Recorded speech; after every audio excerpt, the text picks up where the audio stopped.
You guys are really going to enjoy this one. This was a good podcast. I just want to apologise because part of the podcast had to be removed because we had some static feedback coming through from the mic. If anyone's interested, we'll have a chat about that conversation again and upload the audio in a good format. It was around halal meat, but hopefully it doesn't detract from the quality. There will be some feedback in the audio. We apologise about that, but we've minimised it as much as possible. So with that out of the way, enjoy. Welcome everyone to episode 2 of the Foundation podcast. So the episode for today is going to be on veganism, and these guys keep criticising me for sitting on the fence. So on this one, I am most definitely not going to sit on the fence. Good. Full clarity, I'm not a vegan, I'm a vegetarian, but I was also brought up as a vegetarian.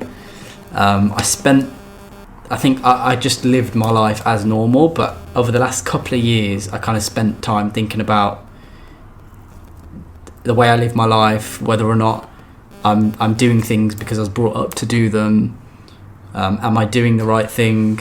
And also I was questioned quite heavily on it. I think vegans get a bit of slack for being like pushy people. An angry vegan is like something that everyone's heard of. It's a stereotype, yeah. But my experience, like growing up as a vegetarian, has been quite the opposite. Like I've had people tell me, "Oh, there's no way that you're healthy. Surely you're deficient in something." I hate vegans, and I've never really brought the topic up to anyone. So that kind of forced me to think about the way that I eat and whether it's actually right, and also why I was brought up vegetarian. And then over the last sort of 2 or 3 months, I've thought I felt this kind of attraction towards veganism, and I've started to implement plant-based milk and move away from dairy. I've never really consumed eggs anyway. So we started the podcast by watching a 15-minute clip of part of a documentary called Land of Hope and Glory, which is about animal agriculture in the UK specifically. And everything I showed was normal standard practice.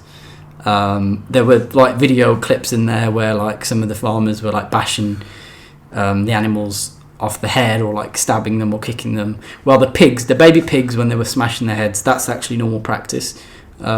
And I'll tell you why that is. But everything else, there were like some things in there.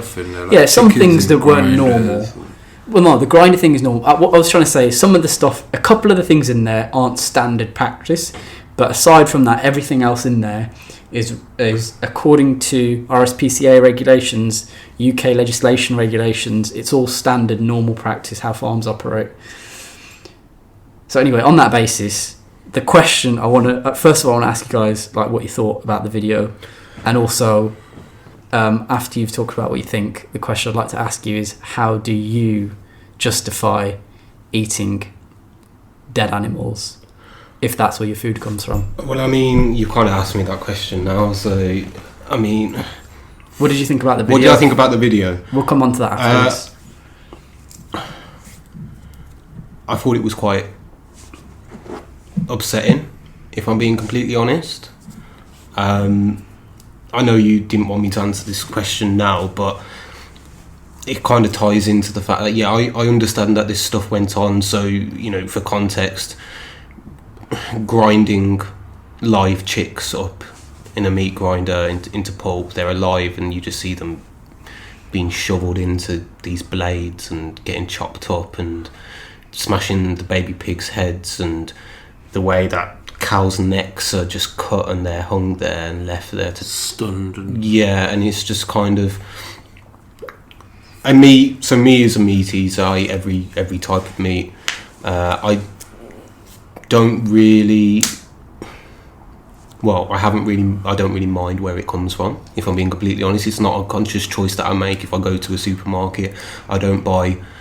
I'll buy free range eggs. But that's just kind of tokenism, isn't it? It's just because, like, it's probably become a little bit more, you need to buy free-range eggs because chickens are kept in small coops and whatnot.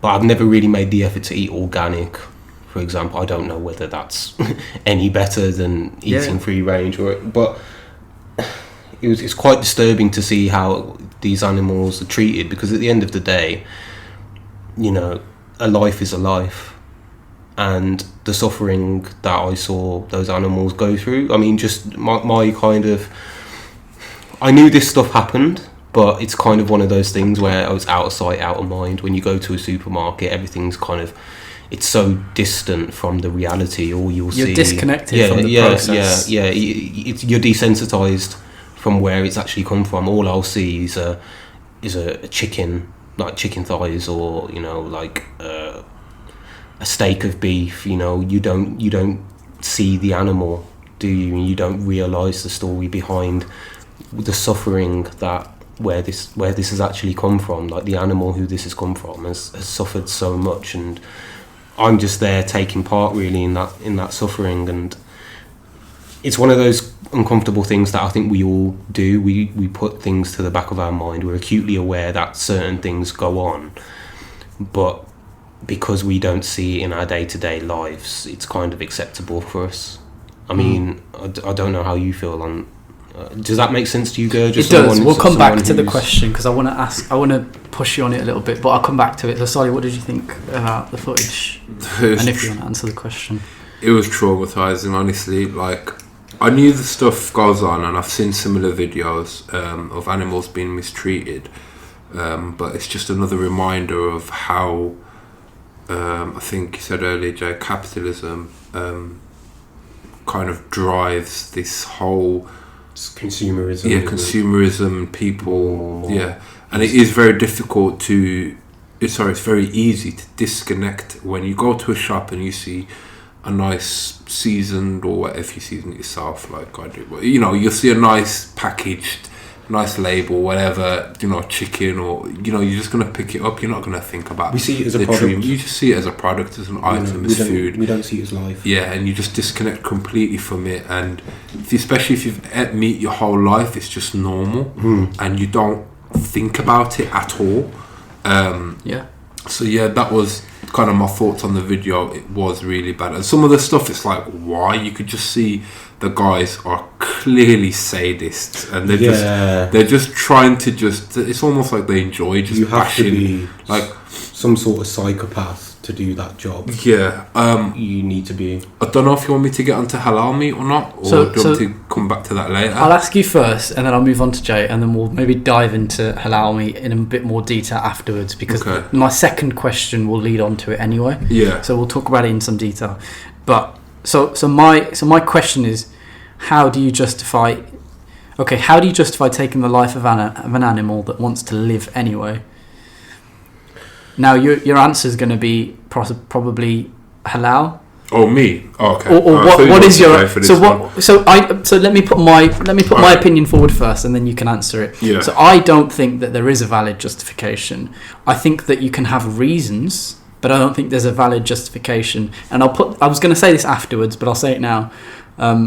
For any action that you take, because some people will say, I don't have a justification, I just eat. But I think that when you take an action that has a victim at the end of it, I think you need a valid justification for doing that action. Yeah. Because otherwise, you could justify all sorts of acts without, or you could take part in certain acts without a justification. So what's your justification or your reason? Okay. Like for after this conversation, so for me, taking the life of an animal. So for me personally, I'm Muslim, which means through my religion I'm only allowed to eat halal meat. Jews have a similar thing with kosher meat. I can eat kosher meat as well, so I can eat either kosher or halal meat. So everything in that video I would not be able to eat. That would be against my religion and my beliefs to eat any of that meat, because of the way those animals have been treated. So I can separate myself from that kind of treatment. Now, so we'll get on to that topic. Yeah. And that's why I modified the question to say, how do you justify taking the life? Yeah, I'll get onto that. So, in terms of how do I justify taking on a life? Or what is your reason? Okay, it's first of all, it's not good to be an excessive meat eater. That's another thing that goes against the religious practice of a Muslim. When you look at the example, I don't want to make this about religion, but when you look at the example of prophets and how they used to eat, and they're the example that you should go on, there'd be months sometimes where they don't eat meat. You know what I mean? It wasn't like a regular thing where you have meat every day as you would in this kind of modern day and age. Their diets were largely vegetarian, and they occasionally did have meat. That's actually true. I've read that like Prophet Muhammad was actually a very scarce meat eater. Yeah, like very scarce. His diet was largely vegetarian. Yeah. So do you think that the times that he or the people during his time did eat meat was as a matter of necessity as opposed to a choice? Do you think that they went long periods of time without eating meat because they felt it wasn't necessary up until the point where perhaps there wasn't plants around and they felt that they needed the calories and the energy?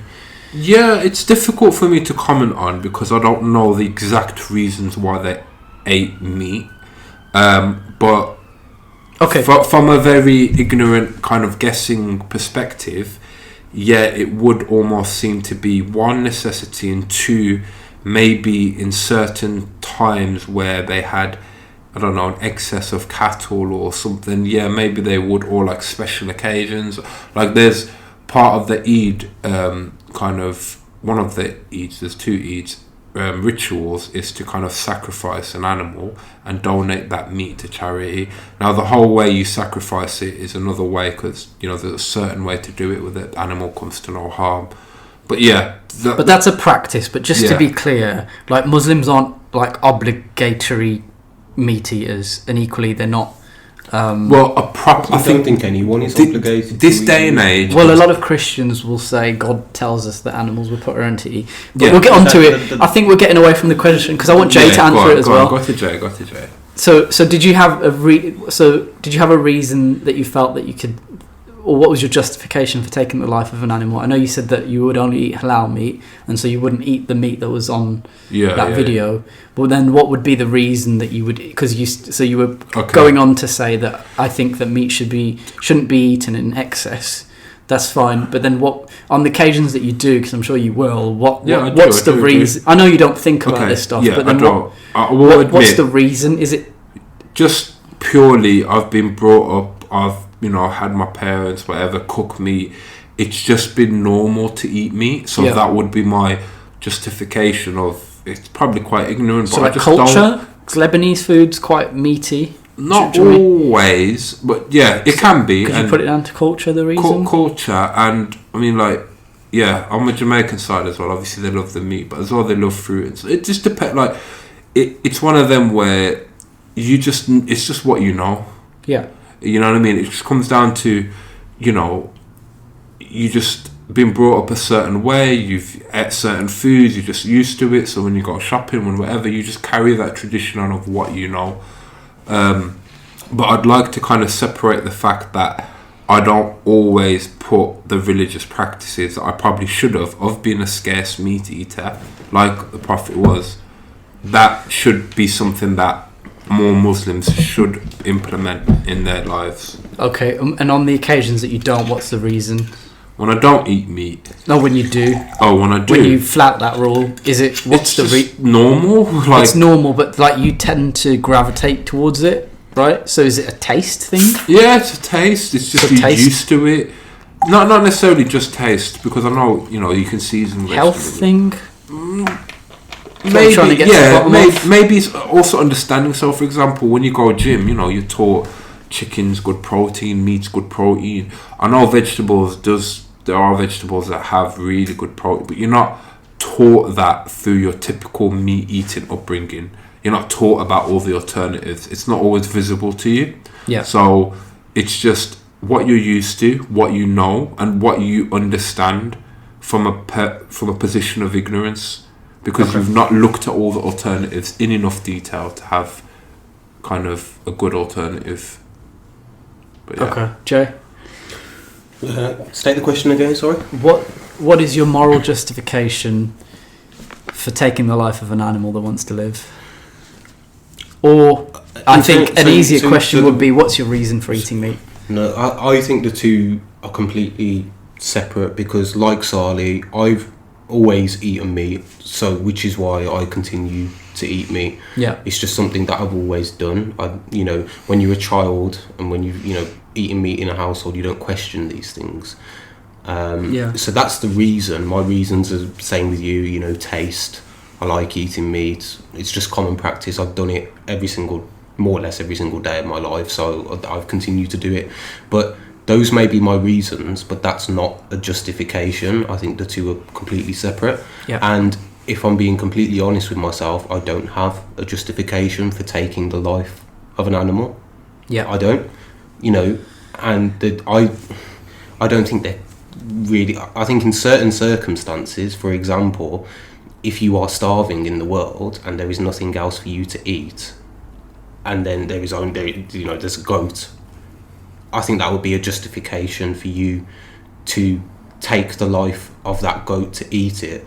But I think it's interesting that you mentioned, religion and what you picked up on Christianity, and some Christians would say they have a justification to eat meat. Yeah. I mean, when I was studying kind of philosophy and ethics, it was an argument that was brought up. In terms of Christianity, we kind of looked at it from that viewpoint. So there's the viewpoint that all humans have the right to take the life of an animal to eat because God put the animals on the earth for humans to consume and live off, the same as fruit, the same as vegetables. Yeah. That's one It's viewpoint. the whole Noah's Ark thing. That's one viewpoint. So humans have ownership of this world. And you can also bring into kind of argument that, it would be natural for humans to eat meat. We've become the dominant species on the earth. Yeah. And we as carnivores, just like, why does a shark eat fish? Because it can.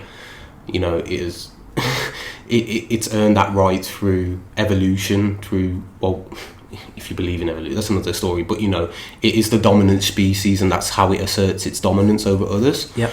So there's that argument that humans, dominant species, can eat animals because we've got the minds to, we're stronger, we can slaughter them, we can eat them.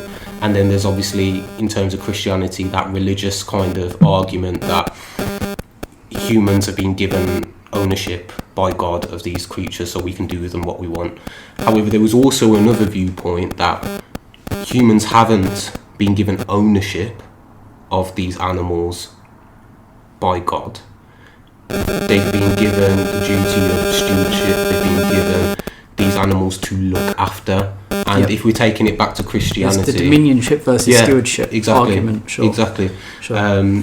So if you're taking it back to Christianity, well, in the Bible it says Adam and Eve, when they were created by God, were put in the Garden of Eden. God never told them to eat. Yeah, God never told them to eat meat. God told them to eat food. Nowhere in the Bible, at least in the Old Testament, I believe, correct me if I'm wrong, does it say that's correct, that humans should eat meat. It doesn't say that. So I think it's all down to interpretation. But for me personally, taking it back to the original question, is what is my justification? To be plain and simple and honest, I don't have a justification for taking the life of another animal. Yeah. I think it's, like I said before, I've become so desensitized to it. I don't see myself as partaking in that animal suffering. I just see myself as buying that product. And I'm not saying that's right, because thinking about it now, it's fundamentally wrong. Yeah. I personally believe that I am part of the problem, but okay. I've just been so ignorant to the issues that I've just continued to partake in it. Okay. Yeah, no, it makes sense. That's why I modified the question to say reasons as opposed to justification. Yeah. But people use the reasons as a justification. Which is wrong. So on the basis that you both agree that there isn't a valid justification, I think we should discuss the reasons instead, right? Because the reasons are behind the fact that you will go away now and probably eat meat, right? So maybe we should tackle whether the reasons are justifiable. And not actually on that basis, do we also agree then that animals have moral value? Because one of the points you guys didn't make, you kind of hinted on it, and we'll talk about it, which was that it's natural, and we can do it. It's the food cycle. So some people say devil's advocate, and I think you should, because a lot of people would have that argument that it's part of the food cycle and whatnot.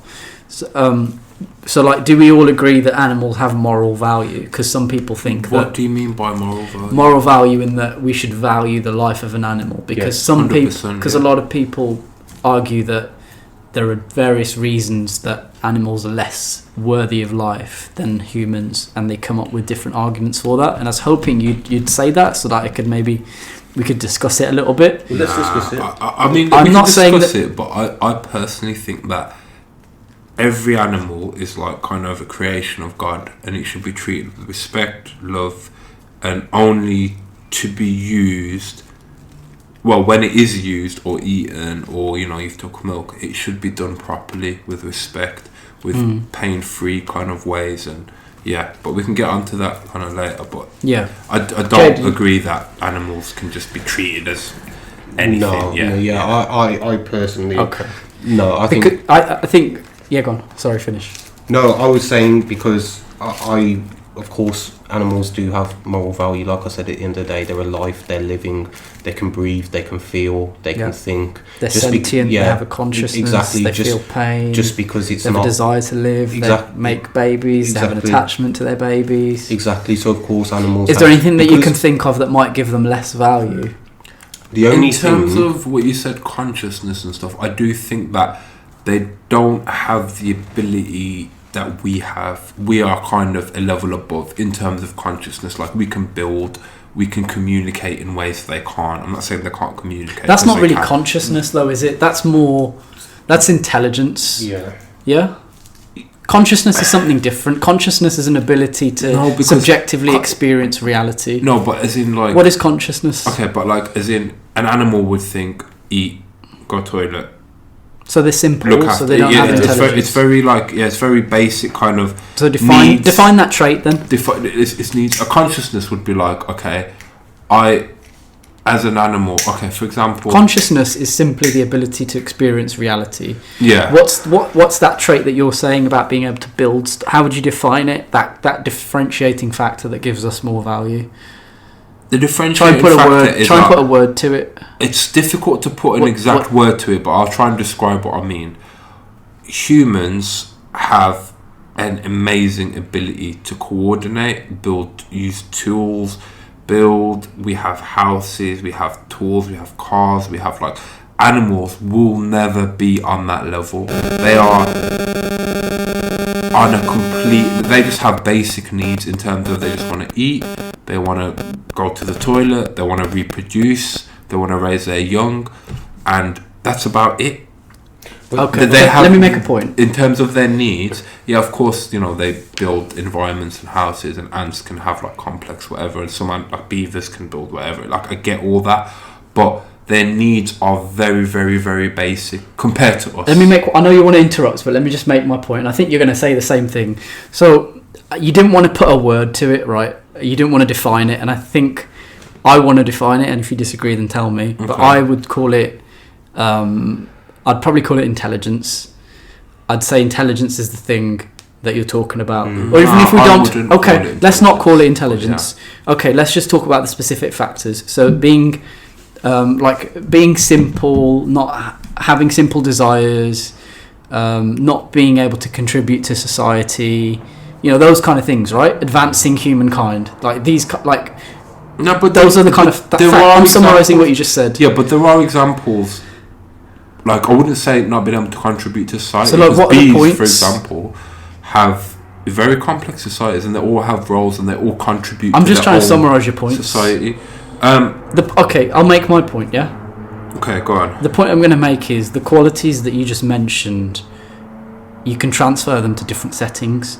So babies, for instance, have some of the same factors that you just mentioned. People with mental disorders, would you say that they have less value than your regular average everyday goer because they don't have a complex experience of the world as we do? They can't really contribute to society. They they might be on benefits, so they might actually, in some people's view of the world, be detracting from the world. Would you therefore put less moral value on them because of those factors? Do you think that's a fair thing to say? They might be less intelligent, less able to articulate themselves, communicate with you. No, because I think babies are that reason because humans just have a very long childhood and a long kind of process of growing up and learning all the things.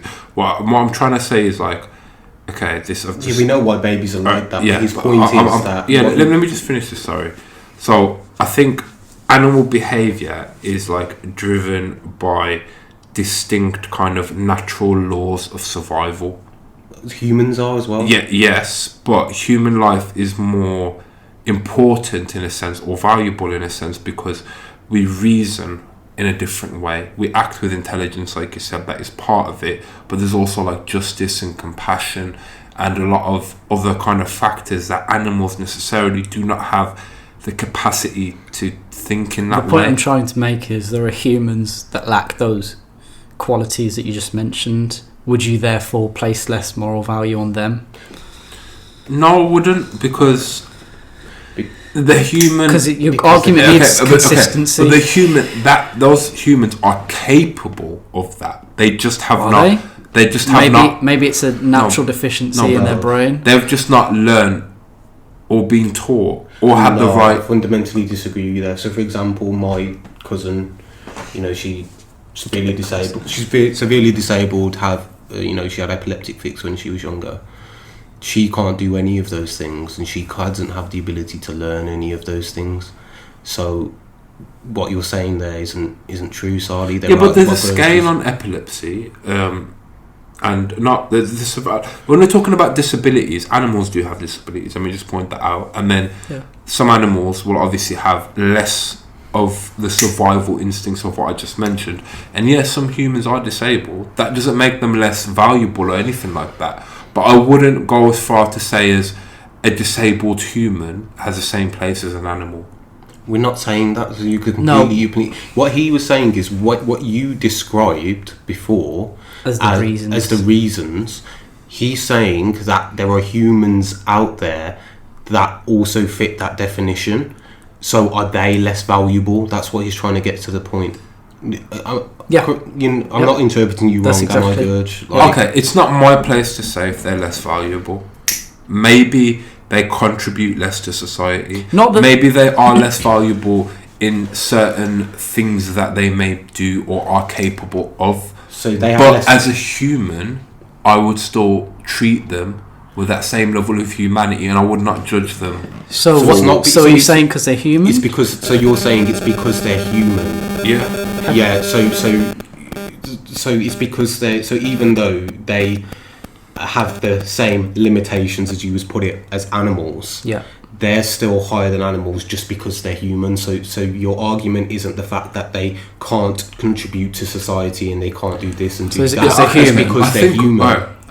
Look, we're talking about a very small, specific population. No, but it's important for your argument to have logical consistency. It is. But what I'm saying is like, because if we go down to so is it as a human, as a man, as a woman, whatever, your domain is different to an animal's. There's knowledge, there's information, there's outlooks, there's desires, there's wants, there's inclinations. Animals have wants and desires. No, they do. I'm not saying they don't.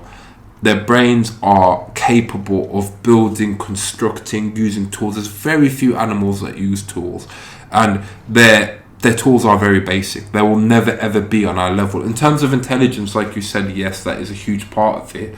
But in terms of having that kind of free thinking part that is way past the basic survival instincts, humans have a huge difference to animals. They are different. I'm not saying that means that you can go and punch up animals and not do that to humans, or like I'm not saying that necessarily even a human life is worth more than an animal's, but what I am saying is there are vast differences. So can I speak now? Yeah, go on.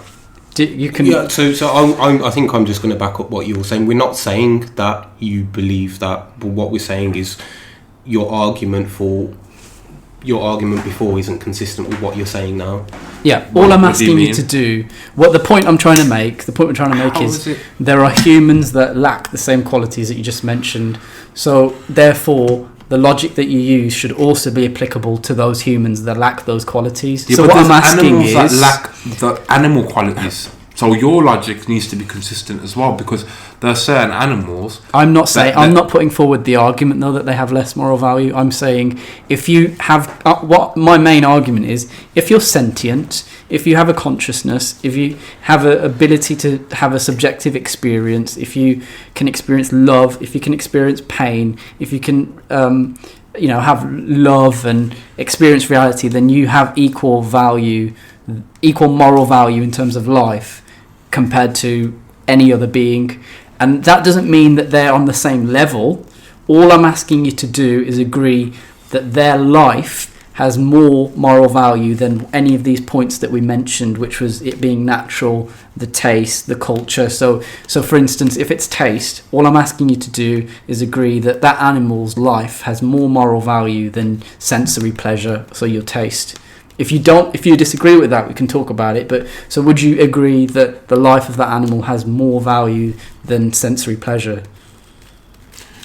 Or do you think sensory pleasure is a justification for the taking for life? Because then you could use that argument for all sorts of stuff. I do get what you're saying now. So is there a quality? So you said humans earlier. Is it But- humans you'd say is the quality? No, is the but I'd difference? say if a human was killing animals just for the pure sensory pleasure of wanting to taste meat and not because of hunger, not because of anything else or availability or necessity, then yeah, because if every human did that and they just wanted to stuff their faces down all day long, which is kind of the society we live in, it's unsustainable and it's ridiculous. Like, so yeah, a human, like, yeah, you should not be just killing animals for pure sensory pleasure and no other benefits in terms of nutrients or, hunger or actually necessity or availability. Then yeah, you should not basically kill animals just for your sensory pleasures. I do agree with that. Yeah, so those are the reasons. I want to get onto that, but I just want to kind of dig down into the point that you were making. Like, what is that? Because you were kind of trying to say that we're not equal. So, like, have you heard of the term speciesism? No. In what context? So speciesism is essentially another ism. It's discrimination based on what species you are. So I feel like one of the thing that you were hinting on, but you kind of backtracked from, and this is probably why, but you were saying because we're human, we have more value. We do. I'm not backtracking from that. I do. Do you still, not? What? yeah. So what the thing I'm trying to get at is what is that distinction? What is that distinguishing factor? Is it because we're human? So that is it as simple as because we're human, or is there more to it? Because if it's just if just because we're human, well, so then do you it's a not bit further than that? But go on, finish your point. So what I'm trying to get to the bottom of is, are there some important factors behind being human? Because otherwise, the way I see it is another sort of manifestation of group mentality, which is because we're different from you, we have more value. And I see it as the same thing as any other form of discrimination, such as discrimination based on race. Because we're white, we have more value than you. Because we're Aryan race. We were born to do this. I think that's same. It's not. The logic it's based on is it's an arbitrary distinction. So if it's not, then give me some factors. Give me some concrete factors that distinguish us as having extra moral value than another living being that experiences reality. The extra moral value is we have a lot. Because it can't be humans, is what I'm saying. No, okay. For me, because it's arbitrary. All right, yeah, I get what you're saying. I do get what you're saying. I disagree and think just because someone likes to eat meat, they are equivalent to someone who's racist, or like you were saying, Aryan race type of evolutionary type theory of. No, I think they're completely. I'm not saying it's the same thing. I'm just saying the logic behind it is the same in that it's a group mentality thinking. I think that's one way of looking at it, but in another way of humanity as a race, I think the impact we have had on this earth is a clear demonstration. The impact we've had on this earth has been terrible. No. mate. Do you think we're a net positive for the planet? Yeah. If No. we ask a I pig, wasn't looking at it in that way. I wasn't looking at it in that way. I'm on about. Let me speak. No, If we but ask- you if didn't we let me ask- finish my point. I'm I've been saying. speaking, Bear. Let me speak. Yeah, but he's asked me a question. Obviously, I'm Okay, going to carry on. speak. Carry on. Respond, and then also let him make his point. Go on. Okay, 'Cause I'm just saying, yeah. innit? You asked me a question. Let me Yeah, answer. go on, You go can't be on. like you're speaking bare after you ask me a question. The impact we've had on this earth in terms of, obviously there's a lot of bad. I'm not saying, oh yeah, we've done good, but I'm saying we've been able to build, construct, have societies, have like ships, planes, I'll make one point, and then you can respond to him. Yeah. Okay. Let him finish, and that's what, even pre-modern age, whatever, we still had, we'd work with animals like camels and horses to do transport. They'd obviously get fed. work with or have them work for us. So you think it's wrong to ride a horse? Like, No, I'm just answering. I'm just personally asking a think question. God has created animals, for a multitude of reasons. For us Not to just use. one. No. That's one reason. But I said a multitude. Like, there's a lot of reasons. Some animals, like horses, like camels, like whatever, have been created partially for transportation.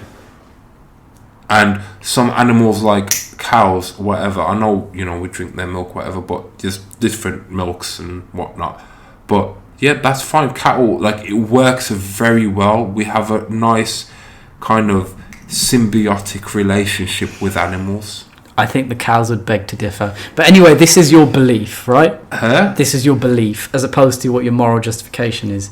Jay, okay, I know you want to respond, but let No, Jay go on, speak, because Jay. Jay wanted to say something really quick. And then I want to get onto the reasons. It's just when... I was just saying... I just wanted to pick up on that point when you were saying, humans are more valuable because we can build buildings and skyscrapers and we can go to space and all this sort of stuff. I know you didn't say that exactly. It's not about Let me that, but finish. yeah, Let me go finish. on, finish. Let me It's not finish. about that. But who is that benefiting? That's benefiting us as humans. I Yeah. personally think, and this is a whole other topic, so I personally think that the world would be a better place without humans, personally.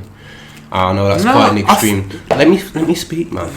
Let me speak. Yeah, I'm letting you speak. I get what you're saying, but yeah, go on, go on. Let me speak. Okay.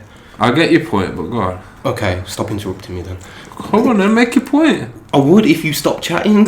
Alright, go on. Go on. Do you know what? Just take 2 minutes. Just don't say anything for 2 minutes. Honestly. Listen, you don't need to speak to me like a kid. Just honestly. just say what you're saying. I'm listening. Okay. Back to your point when you were saying humans have more value because we're able to do things like build skyscrapers or whatever. Those things are only benefiting us as humans. Animals wouldn't see that benefit. That doesn't benefit them. In fact, life for them has gotten a lot worse since humans have been able to do this sort of stuff. So I just wanted to point out that I just fundamentally disagreed with that point. That's all I was going to jump in with. Now, I mean, Gurj, what was your original question to Salih? I've forgotten it. Can I comment on that or what? If you'd like to. Alright, I was just gonna say, the way we've done it has damaged animals and agriculture and land, yeah. But there are ways where we don't do that. How? We'll get onto it. We'll get onto the environmental point, 100%. But But I want to get on it afterwards because I don't think it does it justice. I think that should be like But to a fish or to a pig or to a lamb, they would see more. You could argue that they'll see more. For a horse, for example, I don't know, an animal that grazes on grass, they'd see more moral value to an animal that shits on that grass to fertilise it so their food grows better than they do for humans, because that is, like you said, that's their reality, that's what they need to survive. What we've done to this planet is only you only see it as a benefit because you're human. It's not a benefit to anyone else. I'm not saying that what we've done to the planet is good. I never said that. Let's get that clear. We've ruined this earth, like humanity in general. I think the point I'm saying is what we are capable of as humans is different to what any animal is capable of. Don't you think that's besides the point, though? Yeah, like it doesn't matter what fish we're are capable of of breathing underwater. Humans can't. If there was, no, that's not. let me the present point, you with no, another it's hypothetical. Our brain is. Solly. Yeah, go on. Because I know exactly what you're going to say. So let me present you with another hypothetical. If we were invaded by another planet, aliens, yeah, because I know we're all interested in aliens, and they were incredibly intelligent. They were at a level of intelligence that we couldn't even comprehend, but they just weren't good people. And so they came here, they enslaved us, they selectively bred us, so they killed off all the weak people like me. They might have kept Jay, but they would have bred you to till the last day of your death. So the last day of your death, they would have tied you up in a cage, forcibly stuck an electrolyte thing up your rectum and made you ejaculate, and then forcibly impregnated all the hench females or the pretty girls and whatever. They basically did what we do to animals to us, and they were capable of doing all sorts of stuff like going to different galaxies and all sorts of things that we can't comprehend. Would that therefore justify their actions because they have those abilities? Doesn't matter whether or not they're doing good, whatever good means. Okay, no, it wouldn't justify their actions. How would we feel about it? Obviously, we wouldn't like it. No one's going to be happy about that situation that they're in. One thing I'd say is that isn't a defense for vegetarian or veganism. I do understand your point, but I wouldn't say that's a strong argument. Why not? Because it's not realistic. Personally. It's not about being realistic. It's about applying your logic to different settings, just like I was applying your logic. I have to agree with you guys. I have to. I get what you mean. I think your reasoning to be valid needs to be logical. So it needs to apply consistently in different situations. What you're essentially asking me is, if I was that animal, would I like that treatment? No, I wouldn't. A simple way to think about it is do unto others how you'd like done to yourself. Yeah, of course. No, I wouldn't. Yeah. And like I said earlier, I don't agree with any of the stuff that I seen earlier. Do you know what I mean? Okay, let's say the aliens came and they did a halal butcher on you. Would it matter whether or not? I wouldn't feel any pain. So you wouldn't care then? So that would be okay? I think dying painlessly is a better alternative. I'm not asking about a better alternative. I'm asking about what is okay. What is okay? Well, what is morally acceptable? If someone more powerful than me come and killed me painlessly, I got no say in it. It's just going to happen. Right, of course you don't have a say in it because they're doing it regardless. What I'm saying is try and use your moral agency and have a moral opinion on whether you think that's an acceptable way to behave. Okay, but whether you'd find that as morally acceptable. I go back to and I know that you feel like, I don't really care, like they're more stronger than me. Then apply that logic to, let's say, if they did it to your mum, how would you feel? Is it the point I'm saying is or your dad or your siblings. What I'm saying is, because basically what you're saying is might makes right.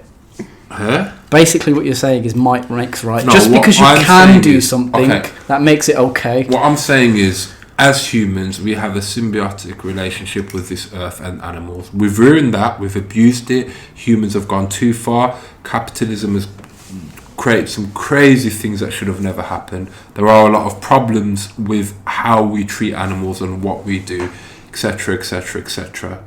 But I do think that eating animals is okay if they are treated with a certain respect that should be and has not been given to them in those videos. I'm going to back Sally up here, which will be a surprise. Yep. I personally believe as well, it's for me personally, if the manner that it was done in was respectful. So for example, if we're going back to hunter-gatherer days, where humans needed to hunt, and it wasn't this kind of detached conveyor belt of, like we saw there, cows hanging, just getting their throats slapped. That's I think if you have the respect to go out and hunt an animal and work for it and kind of do it in a natural way, I think it's more justifiable. I think it takes because what I saw there was evil. If I'm being completely honest, I see that as evil. Yeah, 100%. You know, Okay. but So I'm saying is there's carnivores as herbivores. We are if we talk, mostly carnivores, but there's a lot of herbivores, herbivore humans that only eat vegetarian.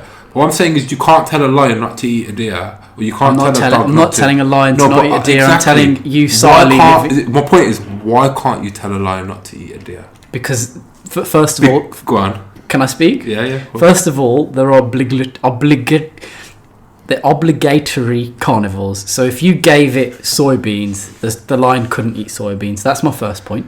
Yeah, it needs to do it to survive. we can survive. It's a point of necessity. Just like Sally said, just like Jay said. If I was stuck on an island and there was only a goat, there were plants, but I didn't really know which ones were safe. Even me, I would say, you would be justified to take the life of the goat in order to survive if you thought you could survive from it. I'll take that. I'll accept it. Okay. So the lion. Let me make my point. Yeah. I'm just. You backed up my point with that. I'll say my second point afterwards. Then I'll say just my first point for now. So if you're an obligatory carnivore and you have to eat to survive, or you're in a survival situation, it's justifiable. I'll make my second point afterwards. You just backed up my point. You cannot stop an animal from behaving like an animal. I never would. You can't. It's I never impossible. would. Exactly. Yeah. That's the difference between humans and animals. Animals are uncontrollable. They have certain desires. They have certain needs. They have to fulfill them to survive. And they have very little reasoning, communication, language, thought, intelligence. That you can't apply that to an animal. A human has that. So then, because we as humans have that reasoning, then and we can find alternate ways to sustain ourselves. Then why do we still go back and kill these? Okay, animals? and also would we be here if no one in humanity ever ate meat? I want to get. Okay, I'll answer that question. I'll answer that question if you allow me to. Okay. But I just want to respond to what you just said. You made a point. But at the same time, you didn't actually define that differentiating characteristic, because ultimately you came back to us humans have that. But that's a fallacy, because not all humans have that quality. A lot of humans do. Most humans do. But there's always anomalies. But then that logic. But then you need to apply that logic to the people who can't. Because then why wouldn't you? So then why wouldn't you apply that logic to a disabled person? Tell me the reason why. Because they're human, or like what's the reason? Why wouldn't I apply that logic in terms of... Because that your factors were things like... I wouldn't ask a disabled person to make decisions... If they've got no mental capacity, I wouldn't ask them to make decisions that affect other humans. I wouldn't put them in a position of power. They're not put in a position of power. I'm not asking you to put them in a position of power. I'm saying don't take their life in society. Why do they have more value of life than an animal who shares the same qualities as that person? I'm asking you why. What's the differentiating factor? Because they don't have more quality. Well, there isn't necessarily one differentiating factor. I think the English language is very limited. The words, you do not have the words to describe. If you can't answer the question, that's fine. No, I can, but I'm just trying to explain it in a way where it's not as simple as this is a difference between humans and animals. There are loads of differences, and it's not just one word that will just hit the nail on the head and just be like, that is a difference.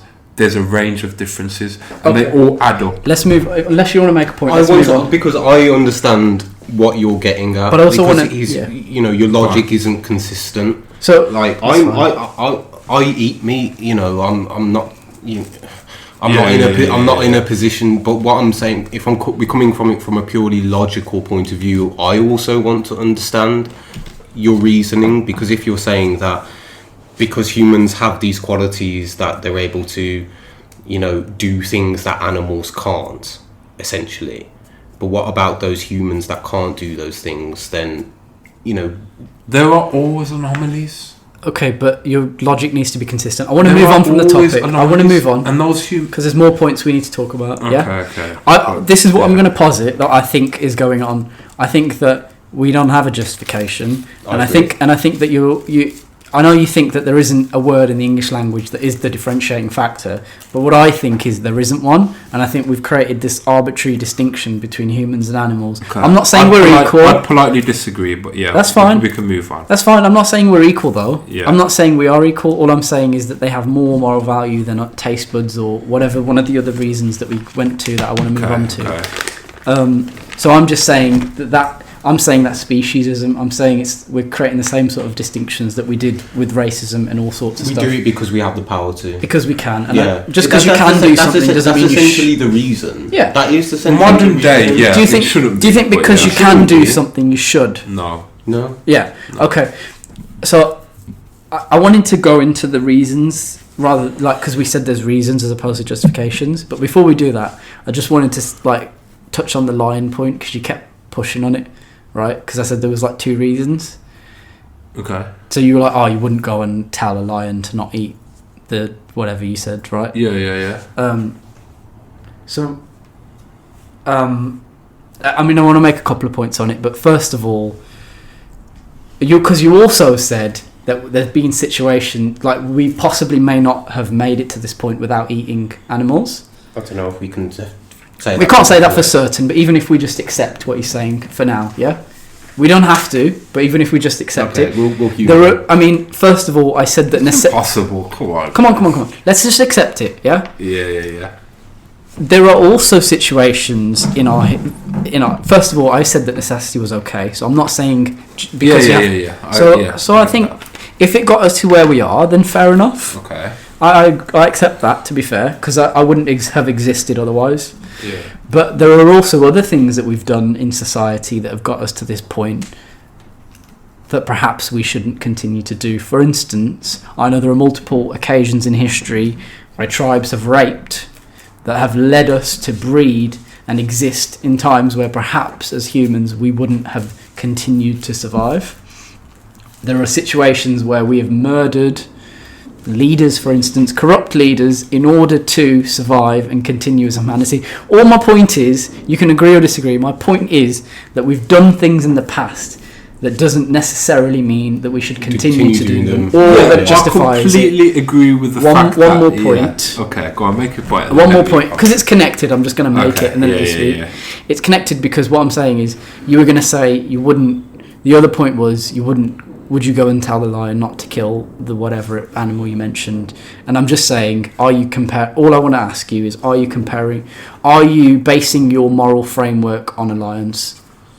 No, I'm not. Because lions also eat their babies. They've been known to eat their babies. They've been known to rape. A lot of animals do that, yeah. So all I'm saying is, don't base your moral framework as superior human. I've never once based... What I was just pointing out was, there are differences in animals and humans in terms of you can't reason with an animal. It's impossible, and that's one of the... I can't reason with you, Sally, to be fair. I'm not going to kill you, butcher you and eat you. No. My point to that was, because humans can reason, shouldn't we now reason that, maybe we shouldn't carry on doing what we're doing? There's other ways around it.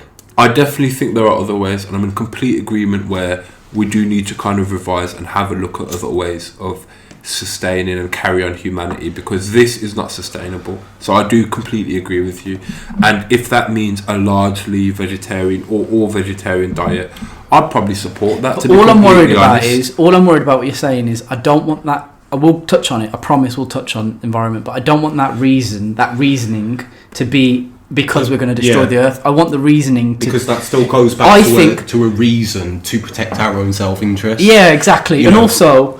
the reason should be that these animals have... Let me draw an analogy. Actually, no, it might upset people. No, go on, do it. It's okay. It's not... I'm not saying it's the same thing. But it would. I'm not saying this is the same thing, but the analogy is the same, and that's why I didn't start with environment, because I think the environment point is important. But I didn't start with it because we revisit that later. Go for your analogy. Let's say we were talking about slavery, and we said that slavery was absolutely despicable because those slave ships were absolutely devastating for the environment. How do you think somebody would feel about? How do you think the slave, like the ancestors of the slaves, would feel if we would talking down on if we boiled slavery. it down to that. That was the factor that we pointed to. animals Not because don't- it was not because of the moral. I'm not- morality of the it. disclaimer we've was brought that up rape, we've brought up murder, now we're on slavery. But that's exactly And we're what we do. comparing it. Okay. That's exactly what we do. Okay. First of all, can I just say, stuff in the past, yeah, not everything in the past is correct now, yeah. Just because we've done stuff in the past to get us here, Just general like stuff human that we do consensus. now isn't yeah, some of the stuff acceptable, we do, and we'll come back to a it lot of and the things we think- do now isn't acceptable. Yeah, I do agree with that.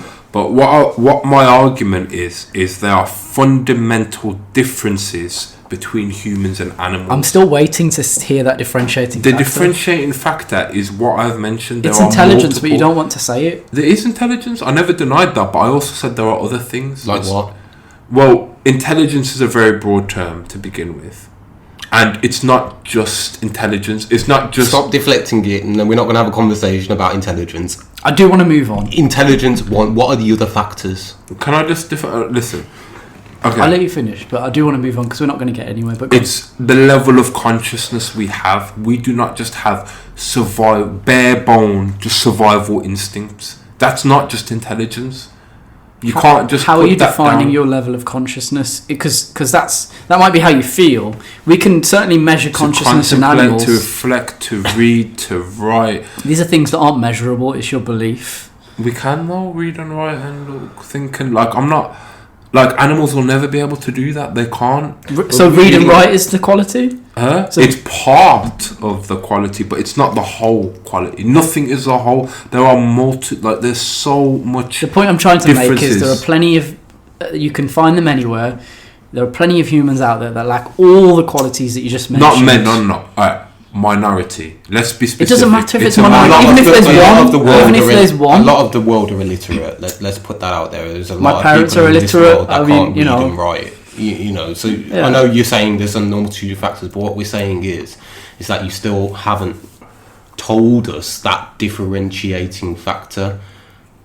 That I've mentioned factors, not factor. okay, There isn't a factor. all of the factors.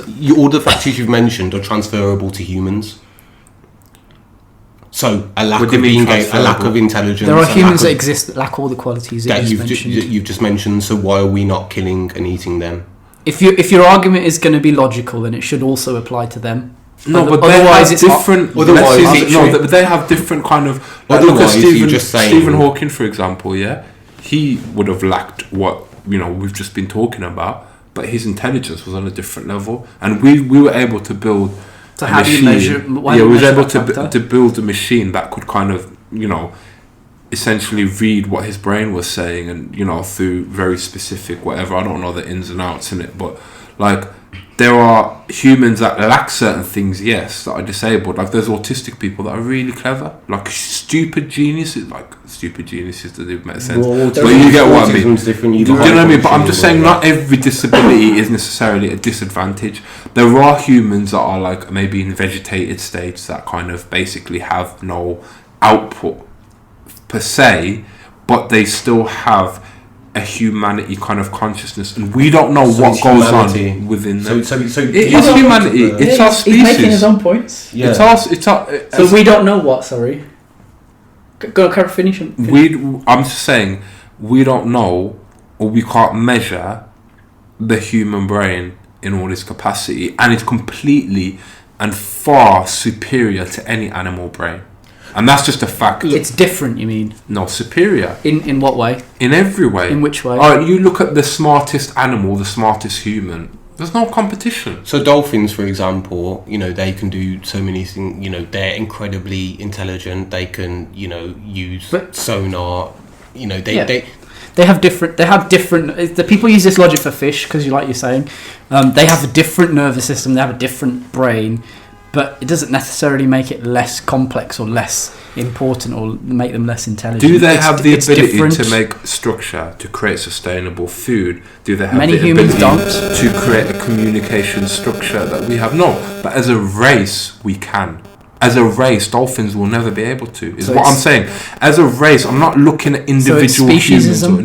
Huh? So it's So species. you're literally saying it's Yeah, because I'm they're saying because the they're human. human That's species- what we're trying to Yeah, get the to. human It's species because we're is human, the best, which is most why. superior species on this planet, hands down. In terms of as a general, what we So are because they capable belong of, to humans. So what we because are so because capable these of compared to what animals so because are these people capable who of, as well. can't do the things that you just said, Not those it's people. just No, we're looking Yeah, at no. the race as a general. We're Okay, not looking at yes, specific anomalies. that's what I'm getting at. It's because, but you include the anomalies in being superior or having more moral value because of the race they belong to, which is humans. That's what we're trying to drill down to. So it is exactly what Gurge is saying.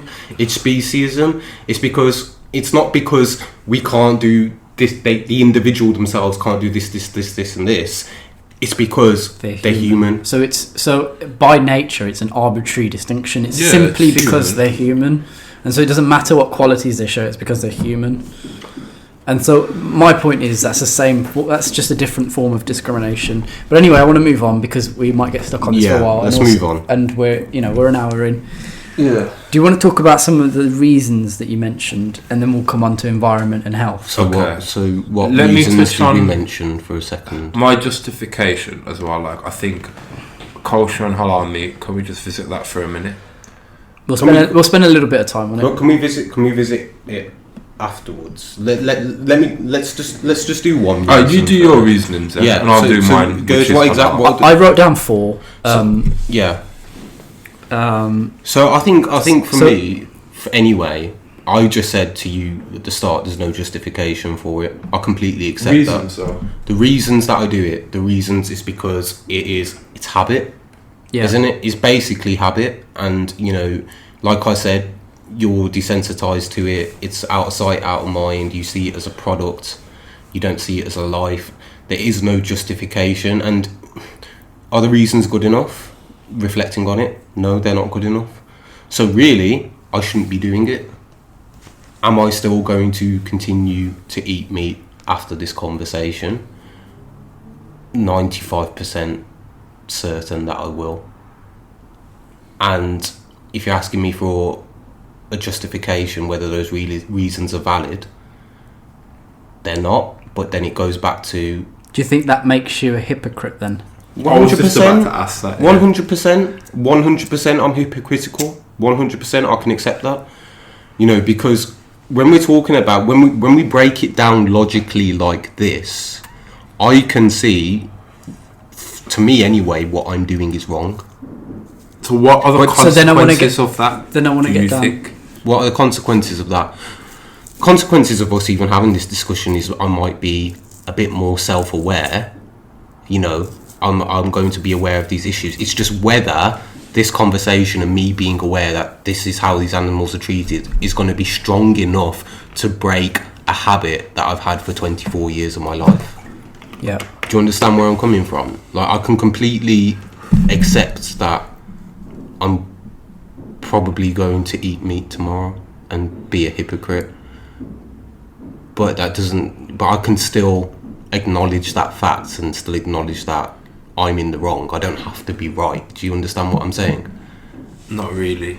I do get what you're saying, but I don't agree with the logic because it makes no sense. It's basically saying, I know it's wrong, but I'm going to do it anyway. Basically, I'm not going to be a hypocrite about, like, I'm going to be a hypocrite, but I'm not going to be a hypocrite about being a hypocrite. Do you get what I mean? It's a bit layered, but what I'm saying is that I've been acutely aware of this stuff going on anyway. I wasn't ignorant to the fact that animals are treated harshly, but like I said, it's whether this stays in the forefront of my mind or whether I subconsciously just put it back to the back of my mind and just carry on eating meat anyway because it's the norm. Okay. Yeah, I think the reason that we can even have this discussion is because as it stands at the moment in society, we have the choice and people have the ability to decide what they want to do. But do you think that we should have that choice? Expand a little bit. Do you think we should have the choice if, for instance, maybe us as a 3 or maybe us as a 2 or a lot of society agree that animals do have moral value. Yeah. They have all the qualities we mentioned, like sentience, etc., and therefore their life has value. We'll get onto it afterwards, but also there's no reason to kill them aside from the reasons we mentioned, and I think it mostly comes down to taste. But there are others like some people think it's healthier, some people think it's natural, whatever. But I think ultimately, if you ask most people, they say meat tastes nice. I like the taste. Yeah. Or culture. Yeah. So I'm used to it. I brought up with it. Do you think, despite those factors, we should live in a society where it's prohibited? Because those factors perhaps aren't justifiable. Just like we have protections for other things. Yeah, in an ideal... Because law doesn't always... We've already talked about this, but law doesn't always equal morality. No, in an ideal world, yes. So what's stopping you? What's stopping me? Yeah. I think that's a deep question, if I'm being honest. What's stopping me? It's taste, right? Largely. It's not... Because cultures can change, and I think we'd all accept that it's not taste. Culture doesn't justify actions. There are cultures... I seriously think, for me personally, it's habit, or it's just kind of ignorance to the alternatives. It's just kind of like, it's easy for me. You know, if I was... Ignorance is a choice, and habit is somewhat of a choice. Exactly, no, it is. No, I completely agree with you. Like, for me, like, if I'm, like... I probably end up working about 12 hours in the day. It's easy for me to cook like a leg of chicken in the oven. Like, I don't... Why is that an easier choice? Because I'm ignorant to the options, and it's just kind of like, I haven't made the active choice or spent the time, maybe, for example, researching vegetarian recipes. I don't, I wouldn't know what to... Obviously, I can have pasta with vegetables or sauce or whatever, but I'll get bored of that kind of thing. So with me, it's complete ignorance. It's complete habit, and that isn't a justifiable reason, but that is how it's been. I'm not going to sit here and make up a reasoning for why I'm doing that sort of stuff. The reason is because 1, it's habit. 2, for me, it's easy. 3, it's always been the way I've done it. Is that right? On reflection, no, but I've done it anyway. Yeah, it's hard for me to argue against that, because the question I was going to ask you was, it's pointless asking it, but the question I was going to ask was, is your habits, your convenience or your taste more valuable than the life of an animal? No, it's not. Your answer is going to be no, but it seems like you'll continue that way anyway. I just want to know why. Your answer is no, but the practical application of your life it's hypocrisy. But I just want to know. I just want to know why though. Why would you continue anyway? Knowing those factors, is it so in your actions you value those 3 factors more? Yeah, but in your heart you don't. No, but do you know what it is? It's kind of like, before we had this conversation, like I said, I was acutely aware, but I just put it to the back of my mind. You slip back into habit. Yeah. Our mum, literally, my mum's, made a chicken curry there for me. I'm just like, okay, yeah, I'll eat it. It's the norm. Yeah, we don't think about it. I don't. It isn't at the forefront of my mind. Like I said before, just having even this conversation, it brings it back to the forefront of my mind. It's just whether it will stay at the forefront of my mind and long enough for me to break the habit of eating meat. Do you understand where I'm coming from? Do you think if you had to kill the animal before you bought it, or even kill, if you had to watch the footage of the animal being this footage, if you had to watch the footage of the cow being killed, the 5 minutes worth before you bought it, do you think that would be enough to change it? If you had to do that every time before you bought a lamb chop, do you think that would change your mind? Do you think you would then maybe buy the soy chicken or whatever instead? 100%.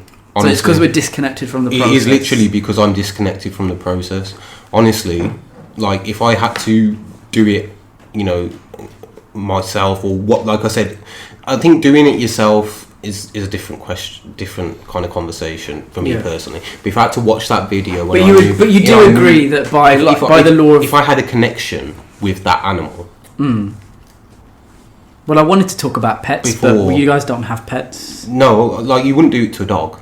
Do you know what I mean? What's the difference between a dog and a pig? Exactly, it's because a dog is in your life and you see it at the forefront. So do you think because you have a connection with an animal, it gives it more value? If I had a pet pig, or if I had a pet cow, or if I had a pet chicken, and I loved them, which I probably would because I love animals. Yeah.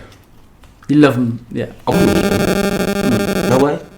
It is literally because it's not at the forefront of my mind, because I'm so detached from the process, because like I say, I don't see a chicken. I just see like chicken legs on a shelf. Do you get what I mean? Yeah. But if I had to watch the video and it was at the forefront of my mind all the time, Okay. I probably wouldn't eat it. Can I just ask you both a question as a counter argument to the whole thing you guys have been asking me about human life versus animal life? If you had a choice, yeah, and let's pick a specific animal. Do you guys want to pick an animal just at random? Or shall I? You pick your animal. Okay, let's say a chicken. A chicklet, so a little chicken, whatever, what they're called. Chicklet? Chick. Yeah, a chick. So if I put a gun to your head and said, you have to kill this chick or this baby human, who would you kill and why? You have to kill one. I think my fundamental basis of answering that question is quite simple. I would pick the third option, which is neither, and that's the option you have every single day when you choose the food that you eat. Okay. Doesn't matter about whether the baby. Doesn't matter whether the baby has. It's a scenario. I think the you answer have to pick one. The answer to your question is quite simple: the baby. But that's not the choice you have when you. What, you'd kill the baby? No, I would save the baby, of course. Okay. I wouldn't. Yeah. Yeah. It's obvious. I'm not going to entertain like an obvious question. The point I'm trying to make is again, all I'm asking you to do. Yeah. But why would it be the baby? All I'm asking you to do is place more moral value on the life of the animal than on your taste buds, on your convenience. 100%. We're not in a situation where I we would don't eat choose the meat, neither. baby's gonna die. No, but I'm just. that's a pretty extreme. No, it's just a very example extreme. to show you that what I believe in terms of human tell you the versus reason I'd animal pick life. If I was in that situation, I believe that you should treat animals with respect. Yes, there's a moral value in animals. Yes, they are not yours to do with as you will and bully or hurt or whatever. I don't think that's okay. But I'm just saying humans are more valuable than animals. Because if I was put in a situation choosing between letting a human live and letting an animal live, I would let the human live. I can tell you the reason I'd make that decision, though. Let me. You think that humans are more valuable than animals because you're a human. That's natural. That would be my reason. If you asked a fish, or if a fish had, what's more valuable than another fish or a human, they wouldn't say the fish in it. Like, it's just it's natural because it is. And that fish kind are of, incredibly intelligent. I just want to say they do things that a lot of people don't know. There's a fish that literally it picks up like cockles and clams and whatever, and it grabs them and it takes them to a rock. And it hammers them against these certain types of rocks, and it has the same rock every single time. It'll take them to the same rock that's kind of perfect for them to crack them open, and it'll eat them. That's fish using tools, man. Yeah. Lots of animals use tools. Lots of animals. I know. Well, an octopus. I wouldn't say lots, but quite a few. Quite a few animals use Octopus tools. are so intelligent, man. Animals so do intelligent. have, but never And I will think they be as intelligent as a human. It doesn't matter. Do you know what? Do you know what, Charlie? Given time, we've just got here first. Nah. Yeah, we've just got here first, man. What do you mean got here first? In what sense? Like at the end of the day, if you gave that animal time, hundreds of thousands and thousands of years, they may be able to. You don't know that. I don't believe in. We're going to talk about that kind of. I do believe in evolution in some sense. I believe in evolution. I don't necessarily believe it's disassociated from evolution. People like to just add it as like one blanket evolution. There's different types. I believe in certain types, but not others. So let's not get into evolution. Can we just go back? Can I bring it back to topic? Yeah, I was going to say bring it back to topic because he's going to get on to me about the reasoning and justification, isn't it? Okay. Yeah, sure, fine. We'll talk about it briefly. Because then I think there are also because we're an hour and 12 in. I also want to talk about environment and health because they're also we'll get onto that. So then the question I want to ask you is, let me ask Jay first, and then you can answer it. Yeah. Okay. Yeah. Because I think you're going to talk about it for a while. Yeah. Do you think? Yeah, you will do you talk think, about it for a and while. I want to keep it brief because there are more topics. Jay, I can keep it brief, but okay. Go on. I showed you footage that was standard practice. Yeah. Some of it wasn't, like for instance the guy kicking the sheep. But everything else, in terms of them being hung upside down, the artificial insemination, the taking the baby calves away on the first day, shooting the males, chickens up. That's all normal and it's standard accepted practice. And the free range stuff with the chickens. Yeah, and the chickens basically having to cannibalise each other. Yeah. And pigs do it as well. But then you talked about hunting as well, and you were like, I kind of understand it. So do you think... It's an oxymoron, I'll say that outright. But do you think there's a humane way to slaughter an animal? And if so, what is that? Way to and then define humane.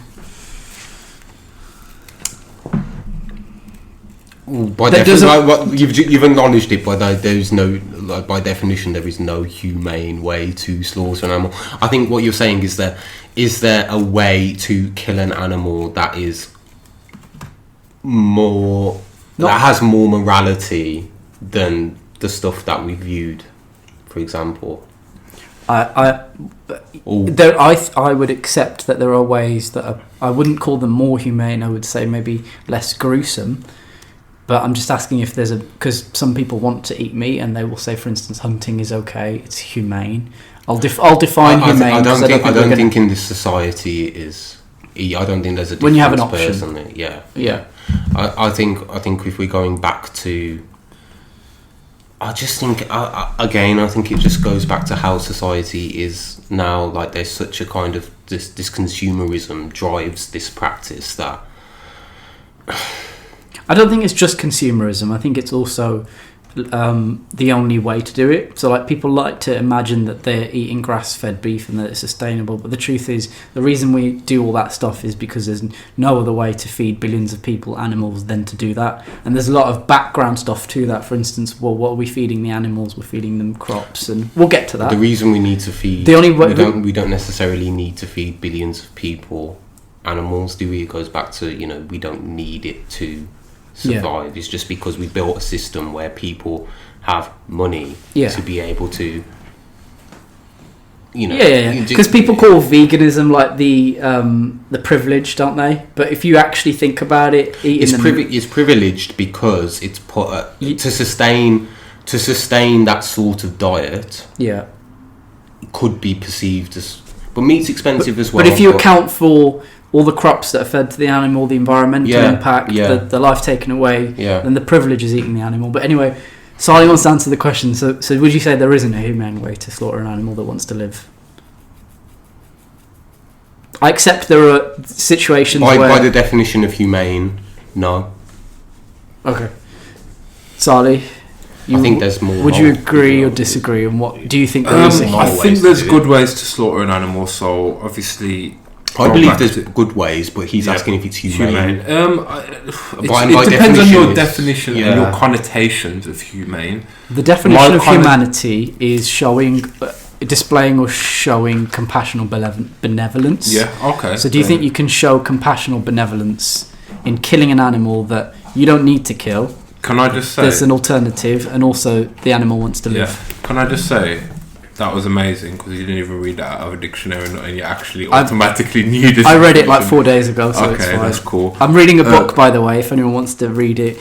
It's by Peter Singer. It's called The Ethics of What We Eat. I'm only about a quarter of the way in. Hey, no free advertising. That's like the biggest book that exists, so I'm sure I wasn't paid. On our 500,000, like for our 500,000 viewers, we can't be giving out that. Peter Singer, get us. Yeah, you got to pay us now, Peter Singer.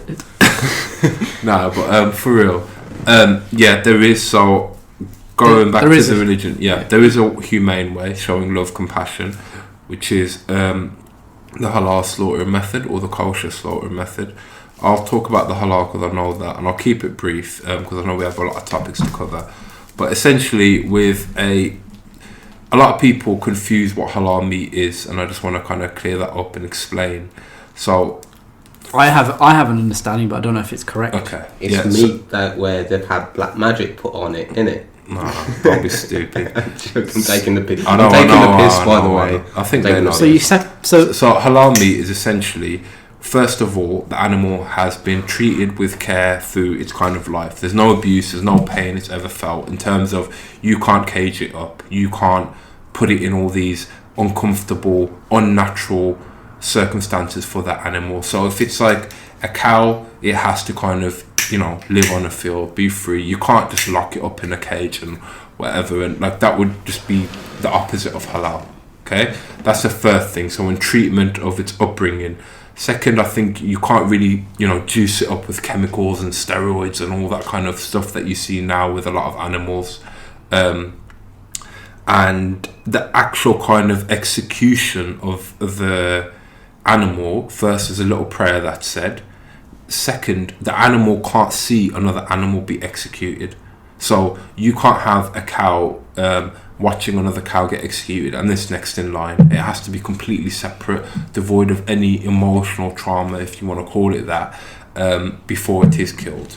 So you can't have the animal. That sums it up. So that all aside, you need to have the animal calm. It can't be in a frantic or panicky position. It basically can't know you're going to kill it. You can't intimidate it or have it in a scare. It needs to be calm, like, and just relaxed. And you need to make sure it's basically, calm and relaxed before it dies. Another thing is the sharpness of the knife has to be very, very, very sharp. It can't just be a blunt knife, because obviously the more blunt it is, the more pain you're going to cause it, because it's not having a clean cut, essentially. And after you say a little prayer, before you kill it, the knife's really sharp, it hasn't seen any other animals, it's been treated well in its life in general, and you're raising it up as cattle, etc. Then you give it a clean slice of the neck, ear to ear, as quickly as possible. Instant death, no pain felt, no stunning. If the animal has felt any pain, it's not halal. So it can't feel pain. It has to die. But surely, if it's got its neck sliced, we'll get onto it. Pain. We'll get onto it. Go on. It will feel some pain. Let him finish. Nah, not that I know of. You can't say that. Have you witnessed halal slaughter? Yeah, I have. Yeah. Finish your points and then I'll that's try. That's it really. The other stuff is more after the animal has died, what it's done after it. But I think that's not as relevant as what. And then you would say about. a prayer, Just right? You'd say Bismillah. Yeah. Would you point the animal towards Mecca as well? No. Can fish be halal? Fish now, because they're just taking out the water and they're you know, kind of like, all fish is by default halal if they've just kind of been took out and just starved of oxygen, essentially. The way I describe the marine animals slaughtering is the equivalent of, imagine a dog being shoved in water, suffocated to death in the water, and then being killed, or the dog being shoved in water and then getting an axe, which is what they do with tuna or salmon, shoving it in the head, and then or rather getting the axe, shoving it in the dog's head, and then dragging him into the water until they die. Yeah, well, I describe. You know, we throw away. It's a complete myth that there isn't enough food in the world to feed everyone. Of course, and money and there's enough food in the world to feed 10 billion people. Exactly. It's just the fact that we in the Western world throw away 50% of the food that we buy. I don't think it's. That's not the reason. I think it's a third. It's quite no. It's higher than a third. Believe me, it's higher. I'm sure. I just don't want to take away from the topic. 50 seems but the topic I'm talking about is that it adds to the immorality. So, do you think if we used all the animal, then it's justified? I think it would be more. It would be more moral. It would be less wasteful. Yeah. I think it's just an additional insult to the fact that we. I think it's additional insult. I wouldn't say it's more moral. I'd say it's additional insult. Possibly. I don't know. No, I would go as far to say it would be better for us not to. It would be better, but in a practical sense. But I think it's disrespectful. If you maybe exercise a bit of empathy to say that, if we are going to kill them, let's at least use all their bodies and their organs. Because again, I wouldn't use that same analogy for if you guys died. I wouldn't say, well, if you killed him, I wouldn't at least say, well, at least eat him and use his organs and. If he's got a heart, keep it, and then if your heart goes bad, transplant it to someone else. I would say treat him with respect. If he wants to be buried, bury him. If he wants to be, just carry out his wishes, but I wouldn't say because you've used his body, therefore what you've done is better. I would say just don't kill him. One more point I want to make out, and then we can go on environmental. Okay. So you're not. Would you agree? You're not why can you say the word for Obligated. me? Obligatory. Or obligatory. Obligatory meat eaters as Muslims.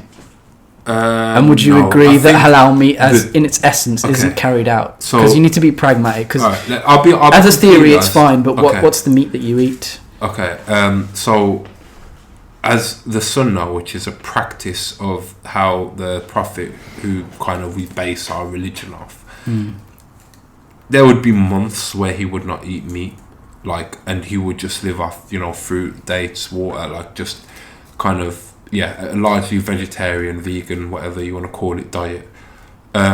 So if you're following Islam to its kind of truest form or sense, then you are not a big meat eater.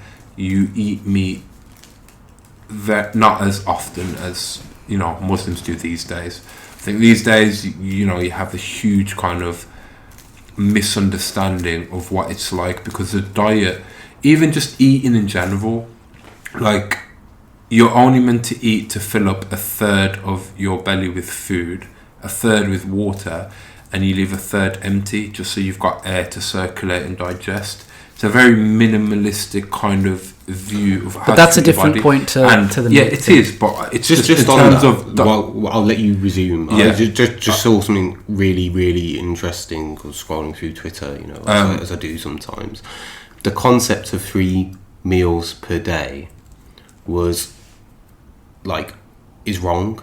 You don't need to eat 3 meals per that's day. another thing The Romans, for example, they'd eat once per day, at noon. It was just kind of, apparently it's something that comes from America, when the Europeans went over to America and they just saw the native Indians kind of, they wouldn't eat together, and someone would just eat when they're hungry, and they just kind of used it. I mean, it's just something I saw, so if anyone's listening and I've got this wrong, I apologise, but it's kind of it's a falsehood that you need to eat 3 times per day. But anyway, sorry, I was it is. And I think everyone agrees that you don't need to eat 3 times a day. The way diets are completely kind of going back to the meat part of it mainly, but I mean, just wanted to quickly say that the way diets are understood in Islam to how a modern Muslim would practice it isn't necessarily correct and in alignment with the way you're supposed to practice food. You're not meant to be overweight, you're not meant to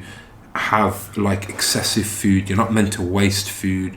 There's a lot of things that go along with, it's not just as simple as halal meat.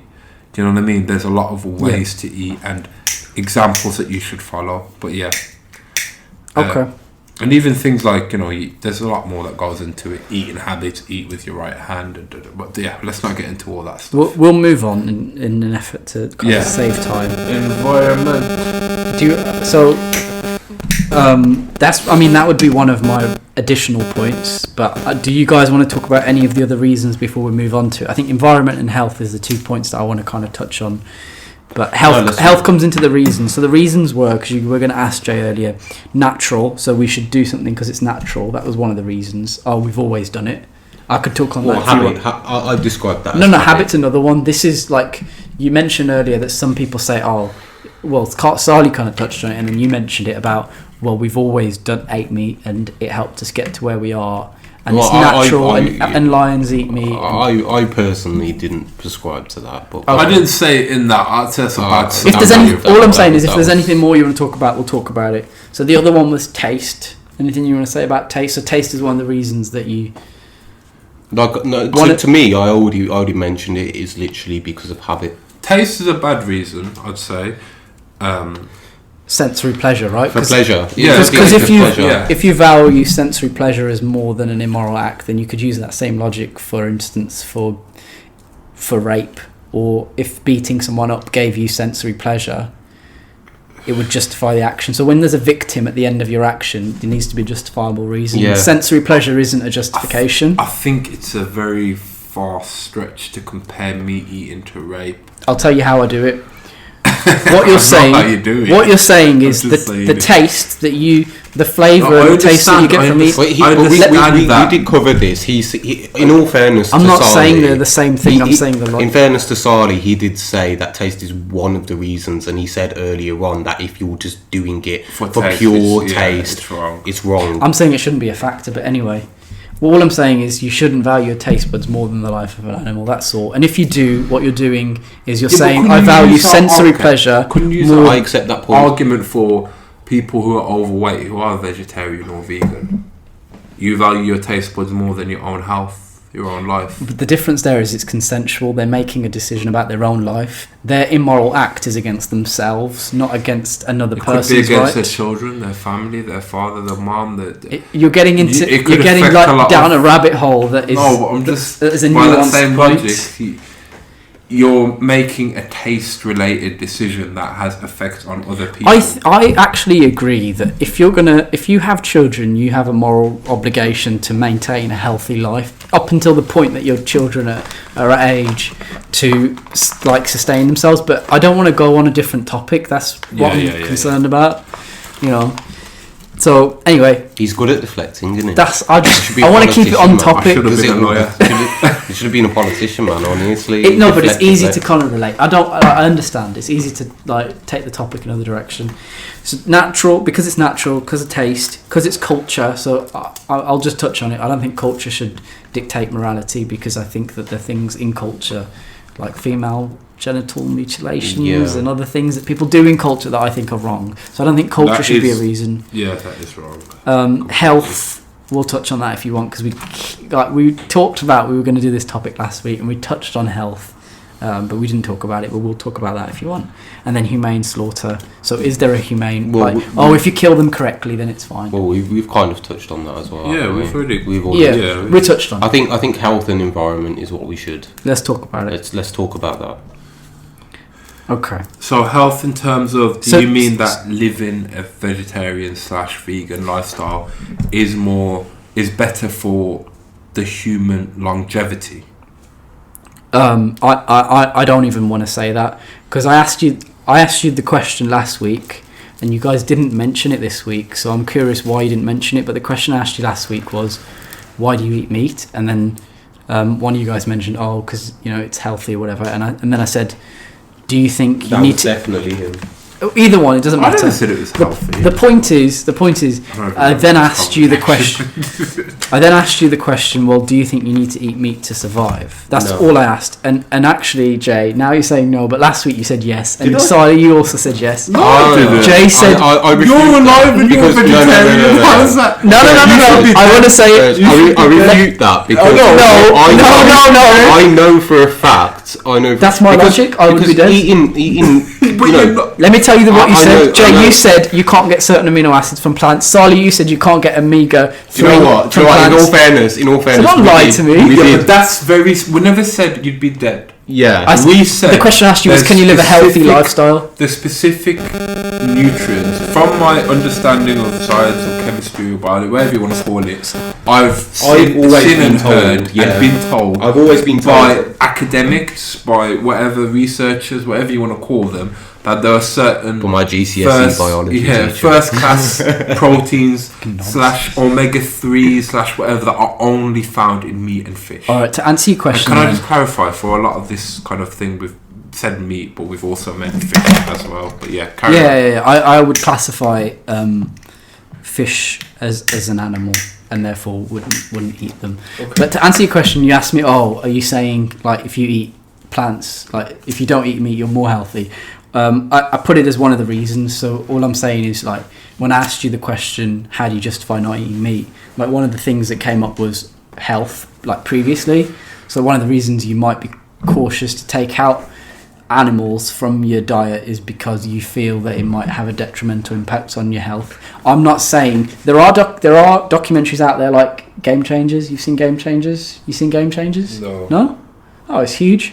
It's there are documentaries out there and evidence out there I'll mention some sources if you guys are going to say, oh, don't. No, Evidence out there to say that I'll give you the benefit of the doubt. But we'll talk about it if you want to talk about it. That a plant-based diet might be more healthy for you over the long term, but that's not what I'm saying. I've heard similar things. I actually agree with that. Yeah, I agree because I don't know. I've heard anyway that But I don't want to do hearsay. That's like the meat, thing. for example, like when people eat steaks and when they eat them like rare or medium rare, that's like a one-way trip to like bowel cancer.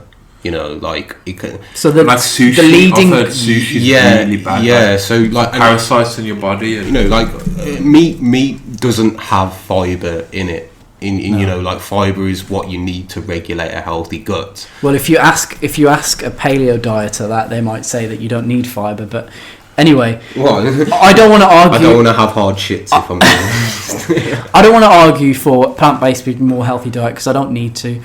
Is there anything that you would say that you'd be concerned about? So is there, for instance, basically you said this last week, but you're not saying it now. No, but I'll push you on it. Is there a particular nutrient that you feel that you'd be deficient in if you took animals out of your omega-3?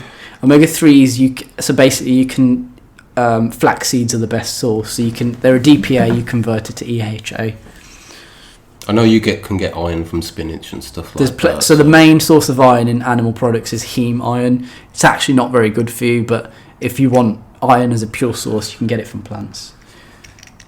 Okay. He's Googling now. It's fine, you can Google. Another one that I'll even say some because you guys aren't even being fair. B12 is one that people say all the time. Have you heard of B12? Or it's not really a reason for me, if I'm being completely honest. I think I'd probably be more healthy eating plant-based diet 100%. Well, you seemed to say like another thing last week. I don't know if you're just trying to be a dick. You can play devil's advocate if you don't believe it. But the thing is though, I was playing devil's advocate. Well, I was just finding a reason, if I'm being completely honest with you. But you've told me now, and I believe you. The amino acids one. But if I'm being completely honest, educated last week. But if I'm being completely honest, that's not really a concern for me. It was just a reason. Yeah. It's not that. If I stop eating meat, I might not get some of the 2-3 amino acids. I'm not worried. By the way, I just want to mention. So last week you said to hear. Yeah, I was just putting. That's why I asked the question. It's not necessarily that I believe in that. It's just something that No, but that's what I'm saying. Because this is why I wanted to bring like a pro massive meat eater on, because they would maybe represent some of the views that people say. Double cheeseburger today. No, but then they would also back up that and say, but they back it up. You can't be healthy. You can't get B12 or vitamin D, or you'll get too much vitamin A. And it's not good. But is there anything that you can think of that people would say that I can? And the amino acid thing, by the way, Jay, I just wanted to clarify. Last week I said there's only 11, and you said no. There's 20. Yeah, so basically what I was talking about was the essential amino acids. So there are 20 to complete a protein, but the essential amino acids, which are the ones you need externally, they're 9. So, and all foods have all 9. They just have them in varying quantities. So you can actually get all your amino acids without. So what most people are told that there are certain amino acids that you can't get from plants is a myth. It's a myth. There aren't. Okay. In fact, there isn't an inherent amino acid that I'm going to check you. What about the only one you could say is maybe leucine, but leucine is actually in plants, but it's in varying quantities. So if you have a balanced diet, which I think everyone should have anyway, you're going to get sufficient amounts regardless. And there's evidence to say that it's your entire daily intake of amino acids that build into the proteins that you build in the day. It's not each meal. It's your entire day's intake. What about first-class proteins? What do you mean by first-class? What is a first-class protein? I think it's a protein that you only get from meat. So I've never heard that term in my life. I will clarify that. So a first-class protein essentially is animal proteins were considered first class and plant proteins were considered second class. But this classification has no validity in the diet as a whole. I think let me say it's a term. I'll tell you. It's just an argument. I can take a guess where that comes from. I don't necessarily believe in that. It's an argument I've heard. I would probably presume you don't need them to survive. Yeah. You guys, I think, yes, last week would have been more interesting because you were saying different stuff. But you know what it is? It's After 'cause watching the more video ignorant- and after having this conversation and working through it logically... But without watching the video, you'd probably make those points, so I'd rather you made them anyway. Yeah, but I can't make those... But I need to be true to myself, as well. I can't... But by making them, you'd be saying perhaps what other people would use And to be as a completely reason. honest with you, last week I believed omega-3 was only obtainable from certain fish. Do you know what I mean? I never knew so that you could get basically- that from flax seeds, chia seeds. A lot of it's... I didn't know that, so it's misinformation that kind of spreads. We had... Because there's nuance. A stronger position of ignorance, if you will, last week than we do this week, because. But also, I think that you were saying what conversation. most people want to say. I think. Yeah. We're just trying to cover all bases, I guess. Yeah. No, I understand. I think that first class thing is probably hinting at the fact that when you eat an animal, you eat their protein directly. Whereas second class is ultimately where all protein originates from. So when you eat where does all protein originate from? It obviously originates from plants, because when you eat the animal eats the plant. And you can get into an argument. It's the food chain, energy cycle thing. Yeah, that's... Okay, well then where does the plant... Yeah. Okay, we don't want to get into that, but... We just absorb sunlight. That's how we should... Some people do that. Sun gazing is how they call it sun gazing. Really? What's that? They call it sun gazing. So you start off by staring at the sun right at sunset and sunrise, and you build up your tolerance until the point where you can stare. This is how wacky it is. You stare at the sun directly throughout the day, and that's how you get your energy, so you don't eat. People do it. It's called sun gazing. Does that people actually survive from that? They probably, the more they do it, the more fucked up in the head they get, and yeah. That's Nah, they don't survive from they're it. definitely They're getting probably- their... Can I ask you something? Eyes burnt out. There was this Their guy. buds and cones are being destroyed. There was this guy. I think it was in India, and I'm not just asking you this Probably. because you're Indian. It's my cousin, yeah. No, but there was this guy, and apparently he survived for like a crazy amount of time with no food and no water. Was it like 3 weeks or something? I think I remember No, it was reading... longer. I'm People- sure it was people for a do period of fasts for 3 years. weeks I think to it's for survive. like at least a year.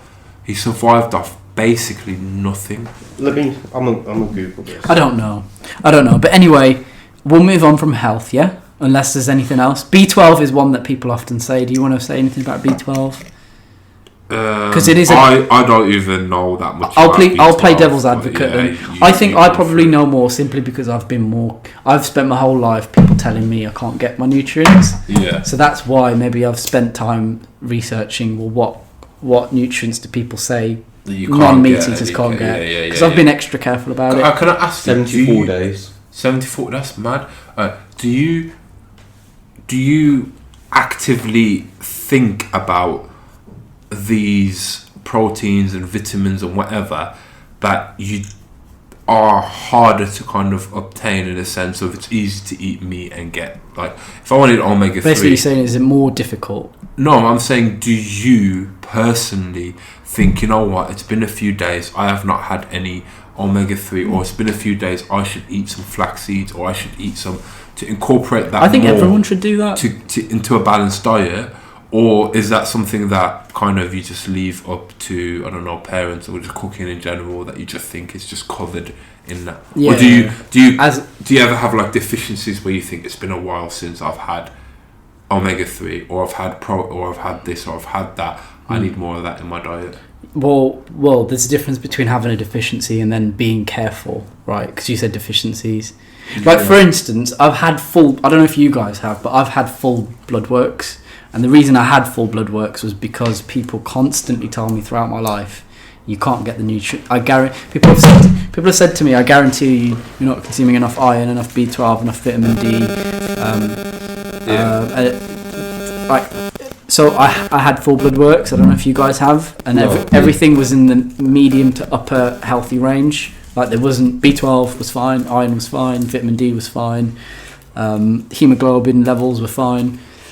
So I've never, and at that point I'd never thought about it. After this was like 2017 that I got them done, but at that point I didn't really bother. But over the last couple of years, I'd say I've been more conscious about it. But I think everyone should. I think if you're conscious that there's a certain nutrient that you haven't obtained from food in a long time, then you should consume it. Just like a paleo crazy person doesn't consume fruit and therefore isn't consuming fibre and vitamin C and all the rest of them. I think they need to consciously eat fruits because otherwise they're depriving themselves from nutrients. So can I just ask, what is your argument to the paleo diet now? I've seen a lot of people online or whatever, and the paleo diet has done them wonders in terms of how they feel, energy levels. They've also possibly had blood work. I know like Joe Rogan and a few other people have done it, and Joe Rogan's actually sponsored by a meat company and he never speaks about it. I love the guy and I've watched his podcast all the time, but I just want to be clear that I think a lot of people get the paleo diet and carnivore diet from him, but he doesn't talk about the fact that he used to talk about it early on, but he doesn't talk about it anymore. So I think he has ulterior motives. But yeah, finish your point and then I'll... So if they eat meat, I know it's not sustainable for every human to just eat tons of meat, but if, for example, someone was to eat nothing but meat, their blood work is fine, their health is fine. In the short term. Yeah, go on. In the short term, and there's no indicators that there's any dangers in the long term. Yeah. Apart from a moral stance, what would your argument be for them to change their diet?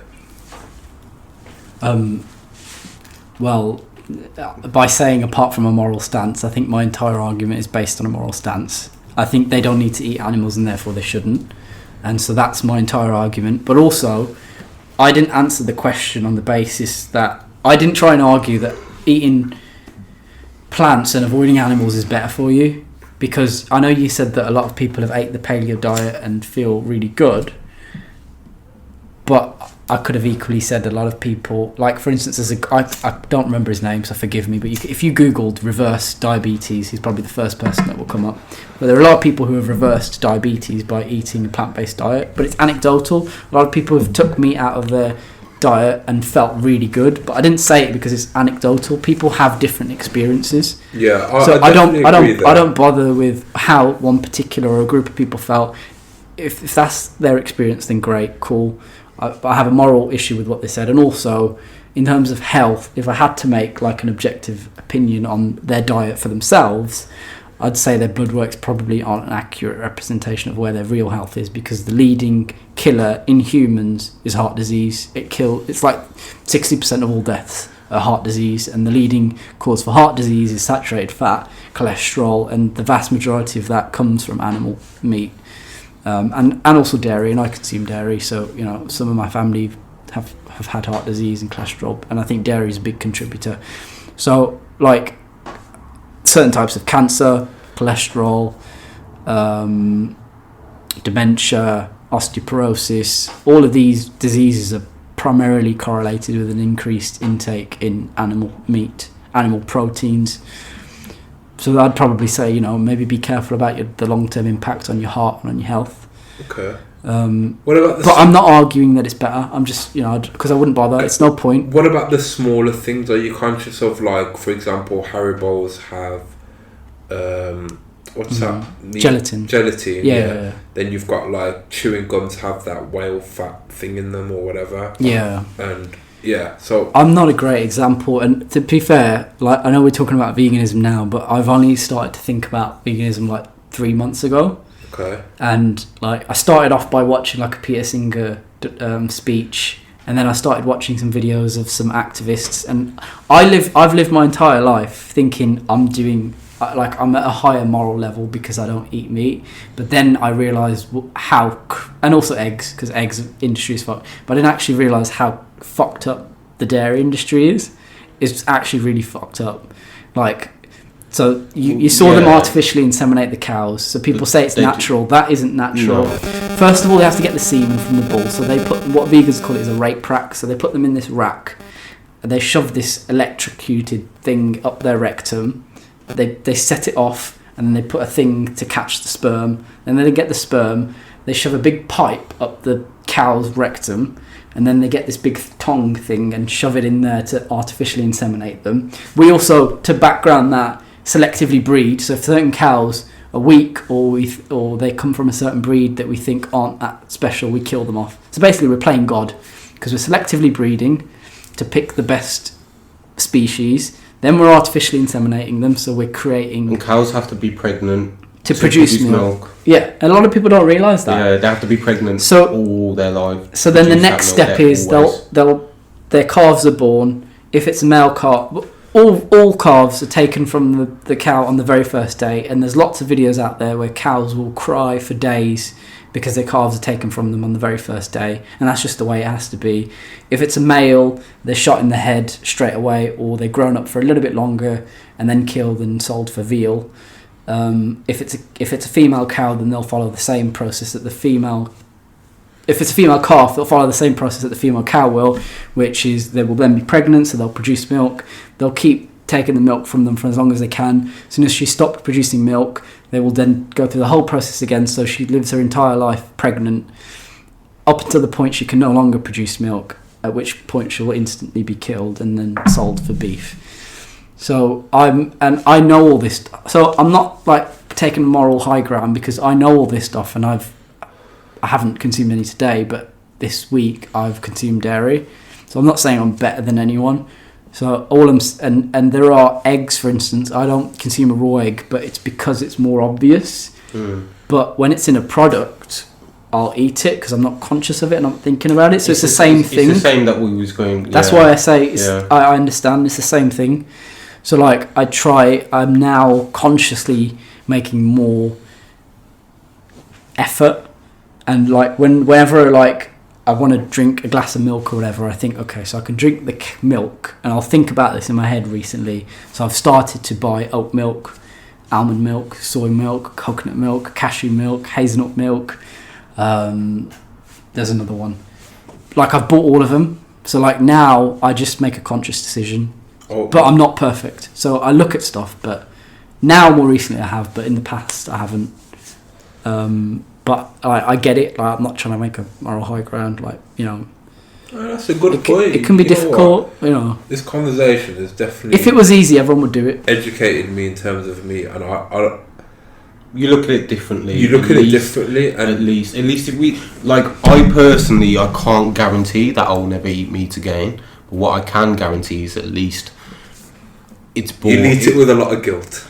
No, not necessarily. Not even that, but it's about making informed decisions, and you know. I think everyone should know where the food comes from. Exactly. Yeah, and I completely agree. And if I still, you know, in a month's time, if I'm eating meat again, or I don't know. I think it's just about having that awareness, at least. Yeah. I think is. You know, that's what I've taken out of this conversation, is that, you know, I am more aware of where my food's coming from, and not just kind of, I'm not going to be as detached, at least in, you know, the near future that I have been. I can't guarantee that it's going to, you know, this conversation is going to make me change my complete lifestyle, but what I can guarantee is that I'm going to be more conscious of my decisions and my choices. I think a good takeaway from this for anyone listening would be just to kind of challenge yourself and maybe have a day or two at least in the week, every week, where you at least try just a vegetarian. Start off small. Yeah, start off small. I know I will. I've done that in the past where I've just thought, you know what, I've ate meat every single day for how many years, and then there's been certain days where I thought, you know what, I'm just going to have pure vegetables, fruit and stuff today. And it's been a nice alternative, and it feels better on your gut. It's lighter on you. You don't feel as heavy and stodgy as digesting a lot of meat and cheese and dairy and whatnot. And it feels good, so I definitely encourage anyone listening to try that. I want to just talk about environment, if that's all right, quickly before we finish. Yeah. But can I say one more thing before I say that? Don't feel offended, yeah? I already am. Actually, first of all, do we all agree? I think Jay does, but I don't know if you do. Don't speak for me. Ask me the question. Do you think, based on what we've talked about, do you agree that we don't need to eat meat to survive or live a healthy life and all the rest of it? Yes or no? Yes, but I probably knew that before this conversation as well. Yeah, definitely. Even though you didn't let on. Even I just the main issue for me is just I probably didn't care enough. Yeah. So then, on that basis that we don't need to eat meat, do you think it's immoral to take the life of an animal that unnecessarily is killed? Unnecessarily, yes. So what's the necessary? When is it necessary? Because we just agreed that it's unnecessary. I think if it's killed properly. So you're saying he doesn't... To a certain What do you extent, mean by properly, though? as in, like, in a halal way. And also... Is that how you eat your meat? Because the likelihood is it's not halal because either it was stunned. If it wasn't stunned, then it was brought up on a farm that contradicts all the halal principles. If it was, so I'm just talking about what you eat. Okay. If it was halal in its truest form, then it's more acceptable. Would you say it's moral then? Moral, yeah, I guess if it's done in... Why is it not moral? Not in excess. Not in the way we do it. I think the way we eat meat, the amount of meat we eat is immoral. If we accept it's immoral... Based on the sheer quantity. Okay. So then would you say... Because it's a complete waste. Would you say it's okay for me to beat my wife sometimes? If I beat her every day, is it right to beat her on Mondays only? That's not the same thing. Joe? Beating your wife's never acceptable. It's his point. But you also said it. I get your sentiment. Or if I really but then we're going back over old ground. I know. His reasoning is that no. Your But this wife is a different human. point. Yeah, your wife is human. You're not going to beat humans or animals. What? Because she's human. Unnecessarily. But there isn't a distinguishing factor. But anyway, if for instance I got immense amount of pleasure from rape. And my personal subjective value was that rape is okay. So once a week, that's all right? No, it's not excessive amounts, just once a week. No, rape, murder, all that kind of. So wrong is wrong. Yeah, wrong is wrong with that. But I think eating meat isn't on the same level as that, and shouldn't really. It doesn't need to be on the same level, and it just needs to be a wrong. No, it's either something is either right or wrong. Rarely are things in between. But eating meat is not wrong if it's done why do you think that though? In a kind of necessity kind of way, and it's not done at sheer waste volume. For me personally, no. But for someone else, it could be. Okay, so I'm not out there preaching to like tribes in Africa who have nothing else to eat. I'm preaching to Sali Matsamela, Sali who lives in the UK. My government name on the Tiglo. I realised afterwards. We're okay. Yeah. You know, we can work. They won't know how we to can work some magic. Anyway, so we can work some magic. But I'm talking to Sali, who lives in the UK, who has Tesco's, Morrison's, Asda, who have all plant-based range. I'm saying to you, who doesn't have a necessity, like talking to you specifically. Yeah. Not some hypothetical. I'm trying to be practical with it. I get it. Is it necessity for you? Because you said necessities. No, it isn't. It's okay. It isn't, and to be fair, I have been battling with the idea of vegan/vegetarian diet for a number of years in terms of I've wanted to, but I guess the education hasn't been there, and also the understanding of the proper balanced way of doing it hasn't been there. I think if you can put away with your defense mechanism and saying that it's okay, you would probably get there. But you seem to be clinging on to the idea it's okay to eat meat, but without substantiating it. Because you said necessity, and I said, well, I'm not talking about an African tribe who has nothing else to eat. I'm talking to Sali. So if it's not necessity, then what else is it that makes it okay? I think to our viewers, just to put this in context, Sali has a difficulty in admitting that he may be wrong, which is why he's coming across as stubborn, and may sometimes his arguments may seem a little bit incoherent. So I just want to put that out there. I think it's just natural because a lot of people do it, right? Because they want naturally. Basically, if I'm wrong, I'm wrong, and like it's one of them where I don't have the best excuses for eating meat. That's fine. I was just asking you whether it's morally acceptable, and then if it isn't, then the point I was trying to make was because you were saying sometimes it's okay. So the point I was trying to get you to admit was it's not morally acceptable to eat meat, and therefore doing it sometimes isn't okay. Just like beating your wife sometimes isn't okay. I would rather It's you not just didn't just do like it. it's competitive. They're both immoral acts. So it doesn't matter it's which different. immoral act it is. It's different. You don't do it sometimes. You just don't do it. Yeah, if It's- something it's- is it's a moral I've never princi- beat my wife. It's it's just a moral principle, you know.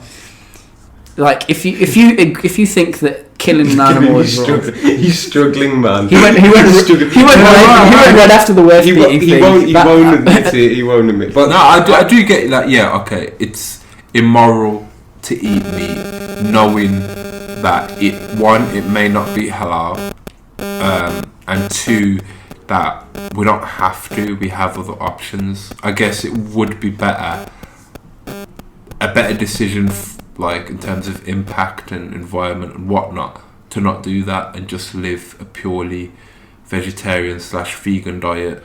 I'm not trying. I just want to say. At the same time, as people who have always eaten meat, and for people who out there, our listeners who have always eaten meat, it is hard to come to terms with that fact that what we've been doing is, when we put it when we really break it down, is immoral, and it's hard for people That's to why admit that. we don't. You want to face you don't. these things. That's I what didn't I'm want to saying. face the dairy's bad. I can, for me personally, I don't really have an issue with facing that fact, but I can understand. The reason you do it is you don't want to be. It's called cognitive dissonance, which means that your thoughts don't align with your actions, and so you will try and modify your thoughts because no one wants to think they're a dickhead. They don't want to think they're hypocritical. Yeah. But it is what it is. But I wasn't trying to be a dick or anything. All I was I was just trying to be honest. I wouldn't want to lead you down the path for me to say to you, you know what? Because you've reduced your intake, it's fine. I would just because I wouldn't want to lie to you. I'm just being brutally honest. I think that if something is wrong, it's wrong. So doing it sometimes doesn't make it acceptable. You should just not do it. Like And Sally, on the face of it, he's right.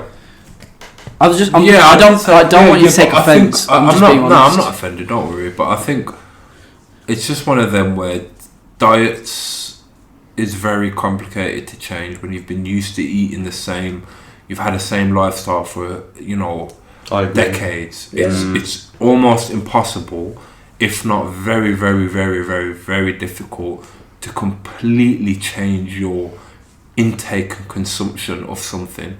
And it's easy for someone like you who's been brought up, with vegetarian parents who've kind of shown you all the alternatives from the get-go. It's good that you've had that, and I respect it, kind of thing. I'm not criticising you because I'm not one to judge. But I do think that for me, because I don't eat meat, and culturally, but also because I don't eat meat, dairy therefore is a huge part of my diet. We put butter in everything we eat. We have yogurt with every curry that we eat. We put butter on our chapatis. We have milk with every meal. We put milk in our tea that we drink 3 times a day. Every single piece of food that we have contains dairy, and to not eat dairy, just like a lot of cultures to not eat meat, is weird. So I'm not saying it's the same level, but some people have argued for a person that was brought up as a vegetarian to then transition to veganism is more difficult because they've clung on to those things, and because they've been brought up to say, you don't eat meat, so therefore dairy's okay, and therefore you need your protein, and so dairy is a good source because it's complete and all the rest of it, and so it's a main part of your diet. I'm not saying it's. I don't think it's the same thing. But I'm just saying I understand. Yeah. I think at the core of what you're saying, food is just sustenance. It's just to fuel your body for the next day, for the next whatever. And at the heart of it, you are correct. Because if you're looking at it as purely food, it's just sustenance. It's nothing more. And if you are... We've turned it into pleasure. Yeah, we've turned it into pleasure. You're not only healthy, you're just as healthy, if not healthier, eating better, more sustainable, long-term alternatives, such as a vegetarian, vegan diet, then as many humans as possible should be doing that. So I completely agree with you in that sense, but The slight thing I think we disagreed on was the kind of value of human life versus animal life, but we won't get back into that. Yeah, but I'm not saying they need to be equal. Pretty much everything else you said, I completely agree with you, and I do think that people should definitely make more of an effort, and I'll kind of start with myself and maybe be more conscious of it to begin with. Add more vegetarian, vegan days, and try and But you know what I appreciate, maybe transition into a vegan vegetarian lifestyle. What I appreciate as well, and I think this goes out to like everyone who's listening as well. It's like this conversation. I mean, me as a meat eater, obviously, was never a meat eater, a meat eater, a carnivore was not. It wasn't my intention anyway. But the intention of this conversation hasn't been to convert anyone to veganism. I'm a hypocrite myself. To become a vegetarian. It was literally just to delve a little bit deeper into the reasons of why we make the choices that we do. And yeah, I think as a product of that, some of you may have been swayed by this. I know I've definitely been swayed in making more of a conscious decision in deciding what I eat. You want to try and summarise? Can I make one point? Go on then. The environment. We have all the humans in the world, and then we have all the animals that exist. I don't know the exact figure because I've forgotten.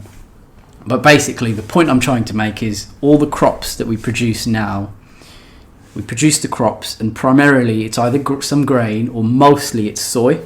We get those crops, we feed them to the animals. There are like 2% of grass-fed beef, so people think most of the beef they eat is grass-fed. That's not true, and it's also not possible because of methane, and they're outdoors, and we don't have enough land, so your meat isn't grass-fed even though you think it is. But we produce all the crops, we then feed it to the animals. We feed it to the animals for their entire lives, probably for about 3 years for like cattle, for instance, and then we kill them, and then we eat their meat. It's an extremely inefficient way of going about it. So Amazon rainforest, for instance, the leading cause of deforestation in the Amazon rainforest is to produce soy. Yeah. And that soy, 80% of that, 80% of the entire soy that we produce in the world. So soy gets a hugely bad rep because GMO and all the rest of it, and phytoestrogens, which is completely bullshit, but we won't get into it because nobody brought it up.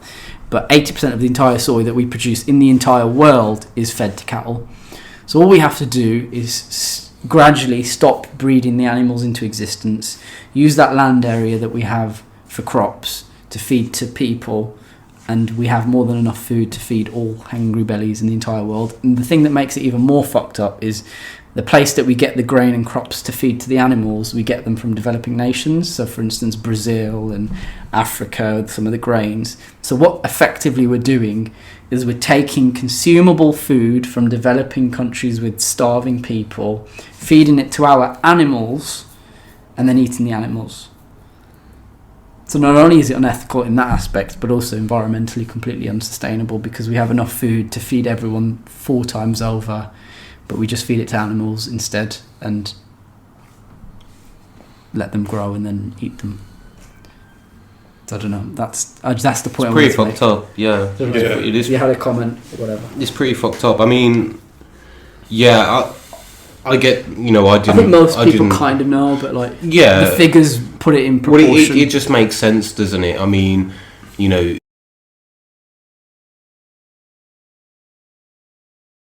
like we were saying, if you're going to slaughter these animals, at least eat all of them, and then we went on to that. But I completely, if the whole world, it's inefficient. Yeah, if and also, so 2 more points. So animal agriculture is the leading cause of greenhouse gases as a fact. Yeah. You can go and research that. No, yeah. So all we need to do is just stop eating animals. And then I want to put it into perspective by saying one more thing. So like next time you go to the supermarket, have you guys heard of Beyond Meat? Beyond Meat burgers? I've seen them around. Yeah, like the meat that they've designed to like taste and texture like meat. It's like when you go to the supermarket and you pick the beef burger over the Beyond Meat burger, which actually a lot of people think tastes like meat. I actually don't like it because it's so meaty. Like it actually tastes like meat, and I'm like, I know this is off topic, but it's just come to my mind. Do you think we like the taste because it's culture? No. Would you eat meat that has been grown in a lab. So no animal has been killed. Yeah. It's just meat that has been grown. That's what people are waiting for, isn't it? No. Lab-grown meat. No, none of that crap. Why not? Because you can't grow meat. You can? No, you can't. No.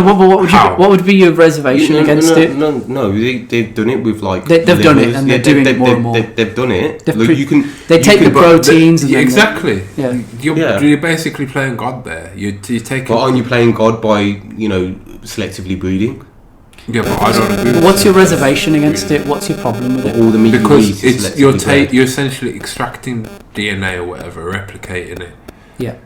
You're just creating. You're not making the animal, just the meat. Yeah, but so there's no brain, there's no nervous system. You're genetically modifying an animal into a breast or a leg or whatever, and you're growing it like I. So it's unnatural. Is that what you're saying? Unnatural. Well, selective breeding is just genetic so modification. It probably has over long-term thousands and effects. thousands of years. So then, so if it's unnatural and that's your problem with it, where do you think pigs come from? Pigs aren't natural; they come from boars. Cows actually don't exist in the wild. We've selectively bred cows. Chickens, they're useless. They can't fly. They can't do anything. We've actually created. We've literally the essence of played God. We've created a creature that never existed. We've selectively bred and I think selective breeding, when it's not forced, is different to. But it is forced. No. That's playing. There's nothing natural about it. Because what we was on about earlier is like if you're literally physically extracting the sperm out of one animal and put it into another, that's different to putting two birds in a. That's not how we do it, though. That's how people think we do it, but we artificially inseminate. There's no situation in a farm where we put two animals together and let them get on with it. It doesn't happen. It's not selective breeding is just a slower process. But anyway, aside from that, the fact that first of all it's a fact that we inject animals with B12. We inject them with growth hormone. But we shouldn't. I don't agree with that. It doesn't matter whether we should or shouldn't. This is the only way to eat animals in the level that we do. There's no food out. There's no animals being ate unless you're in a farm in Africa.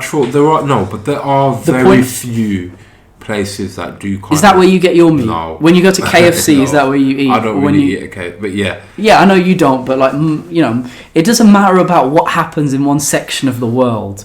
That's not a justification of you having KFC or you eating the meat that you do. It's just something that happens. I'm just saying I wouldn't eat lab meat. But you're saying because it's not natural, there's a difference between something being unhealthy because it's not natural. I don't want to eat no chicken test tube. I'm sorry, but that's just... But why? But why? Because it's not natural. Pure fact, it's like because cloned, unnatural meat. The point I'm trying to make is that's exactly what we're doing with animal agriculture. No, because the animals is different. Like, okay, they might... It's the same thing. Yeah, okay. And there's a difference between a food being processed and it being unhealthy. I just want to clarify that. There's a huge difference.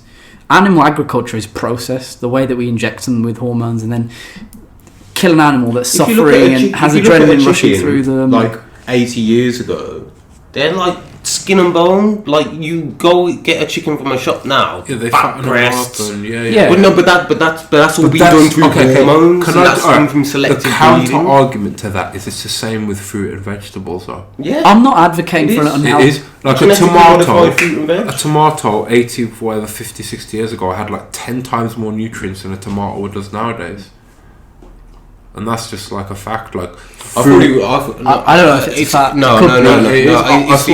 It's the other way around, bro. It's the other way around. We genetically modify fruit so it's bigger. No. So it produce. No. Like fruit had like. Well, for example, fruit would have natural like anti-molding kind of properties within the fruit. But now we've genetically modified a lot of that out. I'll make one point. All fruit is GMO now. I'll make one point to back you up. So, like for B12, for instance, most people say you can only get it from animals, which is a lie. Yeah, so B12 originates from soil. Yeah, that's where all B12 comes from. Even animals can't get B12 anymore, so we inject animals with B12. Vegans have to take a supplement because it's not in the soil anymore. Because basically, the chlorine in the water gets rid of all the nutrients that were in it. So like I agree, like all the nutrients we used to get from plants aren't there anymore because of the world that we live in. Yeah. But we can get around those things, chemicals, and you can work around them. Yeah, but there I isn't know, an but ethical issue with consuming a supplement Yeah, or I understand getting an that. organic. Yeah, I get that, but my argument was like, But yeah, do you think you can be healthy from it? Do you think that's unhealthy, or like because you're saying it's not natural, but then what's your reservation? I'm Do you just think saying, it might be bad for you? If you were or? to eat fruit that has been naturally grown, it's completely different to most of the fruit you buy in shops these days. But we're talking about if you were to grow your own fruit, for example, like a lot of he was people just asking do you that. about lab-grown meat. Yeah, so I wouldn't. Nah. But like, what would? Why? But that's what we're trying to get. I don't want to eat. reasoning. You don't have to. We're not telling you. We're not telling you. I need to understand your reasons I'm just why. wondering You're just why. like, I don't want to do it. Fundamentally, You feel iffy about it, but why? I just don't like it. Just feels unnatural. I don't like the idea. It's not an animal. It's not. Wouldn't even be halal because it's not even been slaughtered. Because it's like just a bare breast that's been. It's not even an animal. You're not eating an animal. You're just eating. But that's chemical compounds. That's the whole point. You're not just eating chemical compounds. It wouldn't need to be halal though, because there's no need for there to be any suffering behind it. Yeah, but if it's living. It's not living. It's just. Does it have a heart? It doesn't have a brain. It doesn't have a nervous Does system. blood It's not pump? conscious. Is there blood pumping through it though? I don't know. No. I mean, I don't know the extent. I don't know the details of lab. If it has blood, by definition, blood doesn't make it alive. Being alive is having a brain. A beating heart. It does blood pumping. But you're not growing a whole animal. It wouldn't have a heart. It would just be you're growing hearts. It's synthetic anyway. Yeah, but you need blood to like move the kind of nutrients around, isn't it? Or how are you going to do that? You're just going to inject everything into it. Anyway, the conversation's besides the point.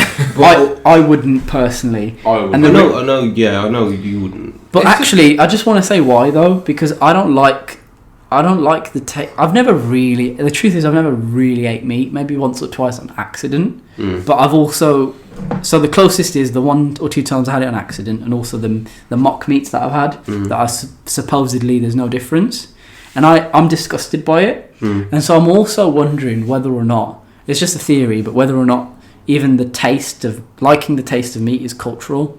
So like me, I'm like a bit of a test tube, but because I've never ate meat, I'm off put by it. So I feel like if we just went one generation without feeding our kids it, they would never even have the desire to eat. It's like a cultural acquired taste. It's the same with most stuff. If you don't have it, you don't miss it. Yeah. Yeah. You know. Or even vegans that go vegan long enough are off put by the taste of it. But what was the point I was going to make? I don't know. I was going to give an example about Beyond Meat. So you've heard of it, right? Yeah. I just want to put some figures in perspective, and then we can wrap up. So basically, when you make the choice to eat the beef burger as opposed to the Beyond Meat burger, this is not only have you got all the morals that we talked about before, and the fact that a living being had to be enslaved, tortured in the sense that, dehorned, tail clipped off. We didn't talk about these things. Their ears clipped, forcibly impregnated, babies taken away from them, all the rest of that stuff. But then also the environmental aspect. So Beyond Meat, University of Michigan did a study to compare the environmental impact of a beef burger of an 8 ounce or whatever they are to a Beyond Meat burger, bearing in mind that these burgers are specifically designed and tailored to cater to a meat-eating person. So they've got huge amount of resources behind making the meat, the taste, specifically identical to beef. So they're just doing lots of stuff to make it taste like it and using lots of resources to do it, and maybe they don't need to. Even despite that, compared to the beef burger, the Beyond Meat burger uses...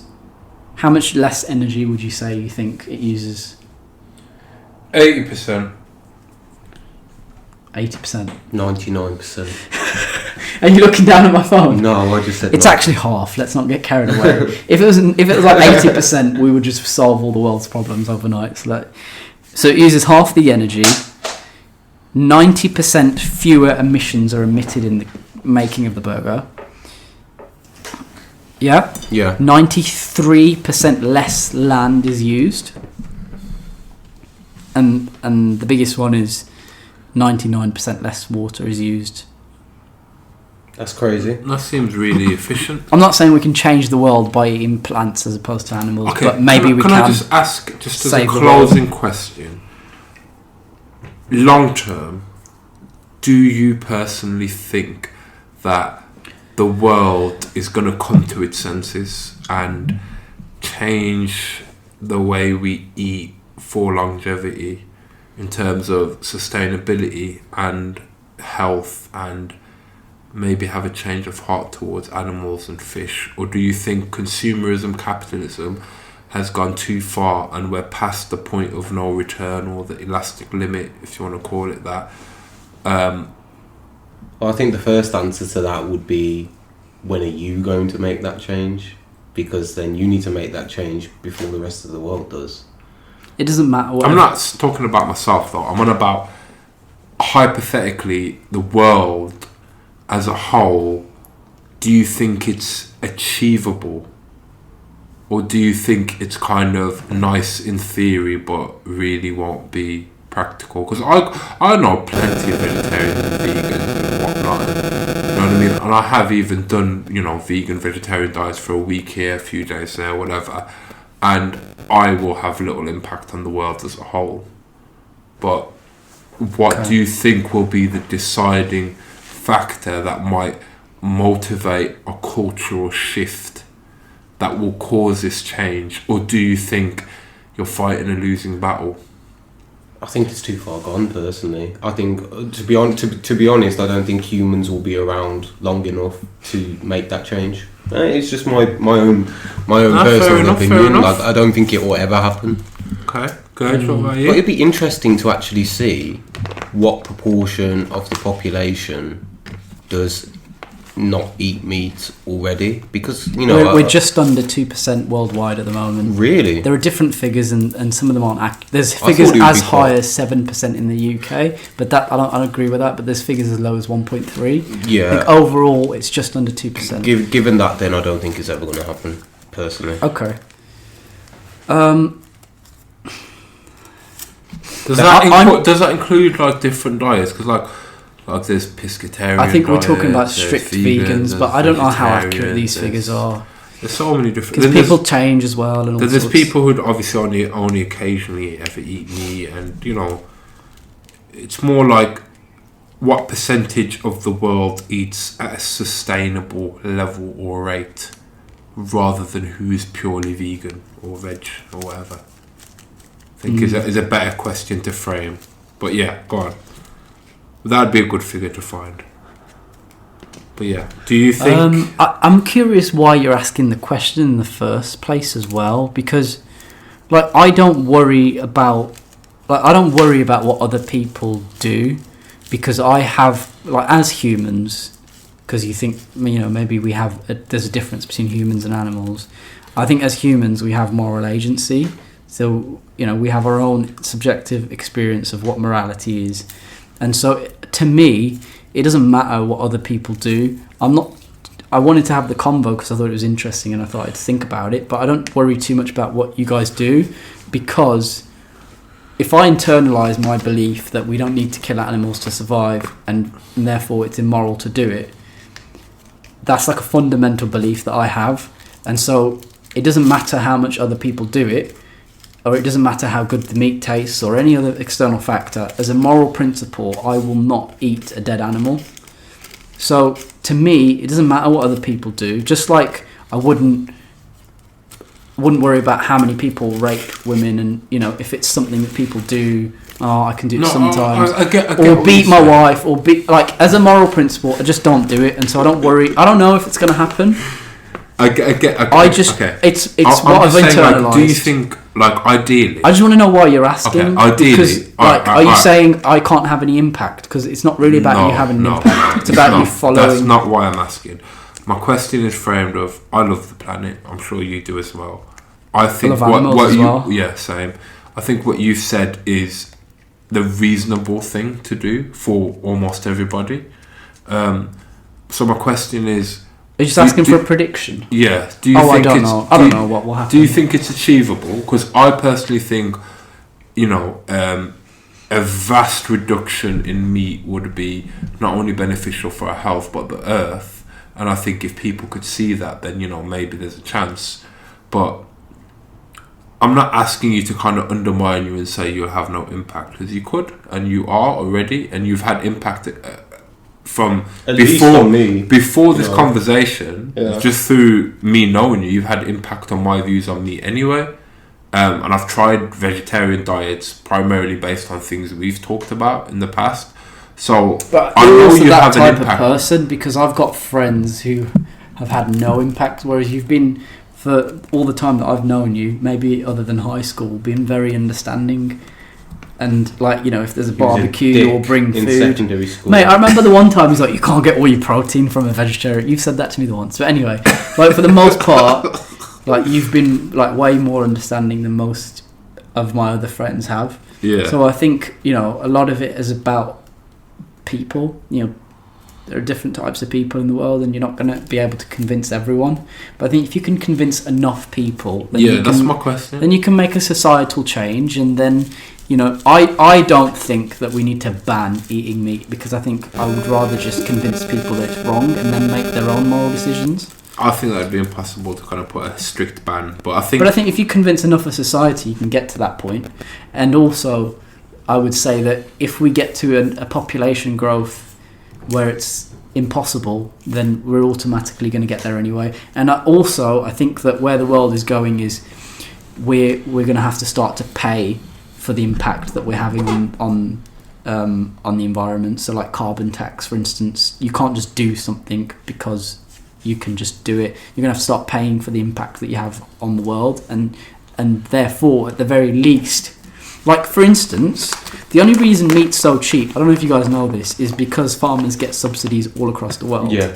Like the reason Beyond Meat is so more expensive than real meat is because farmer subsidies. Yeah. So all I'd like to see is a societal change, and therefore a government change in terms of remove subsidies for farmers, and therefore, you know, yeah, sure, there might be some farmers that go out of business, but equally there'll be more jobs created in plant-based foods. I want to remove that incentive first as a minimum, and then put a carbon tax on meat that's produced, and therefore, like, way increase the price of meat, the cost of producing meat, and then on top of that put a tax on it, just like you have a tax on cigarettes and alcohol, and that will be a big deterrent enough. Yeah, but it's the same with the fishing industry. Fishing industry is highly subsidised as well. It's fucked up. Like We're like perpetuating a Probably, system because of jobs that are created as a result of it, but like it's illogical. Like it's the same thing as, it's not the same thing, but it's similar to giving reparations to slave owners because they've lost slaves. Yeah. It doesn't. You wouldn't continue slave ownership because people would lose jobs, or people would lose money. Like, you know, the you would- reparations only stopped in like 2015. The last payment. yeah. It's mad, you know. Like 6 years ago, they stopped paying slave owners for the slaves they lost. That would have been to like the children of the slave owners, or the families. Yeah. But yeah, anyway, I don't know what's going to happen, but I just hope that if we can make a societal change, everyone change. I'm not advocating for government change, but I think there's stuff that can be done. No, definitely. And yeah, man. I don't want to force anyone to do anything. No. Like, I'm a liberal at heart, Yeah. but I just think people should make changes themselves.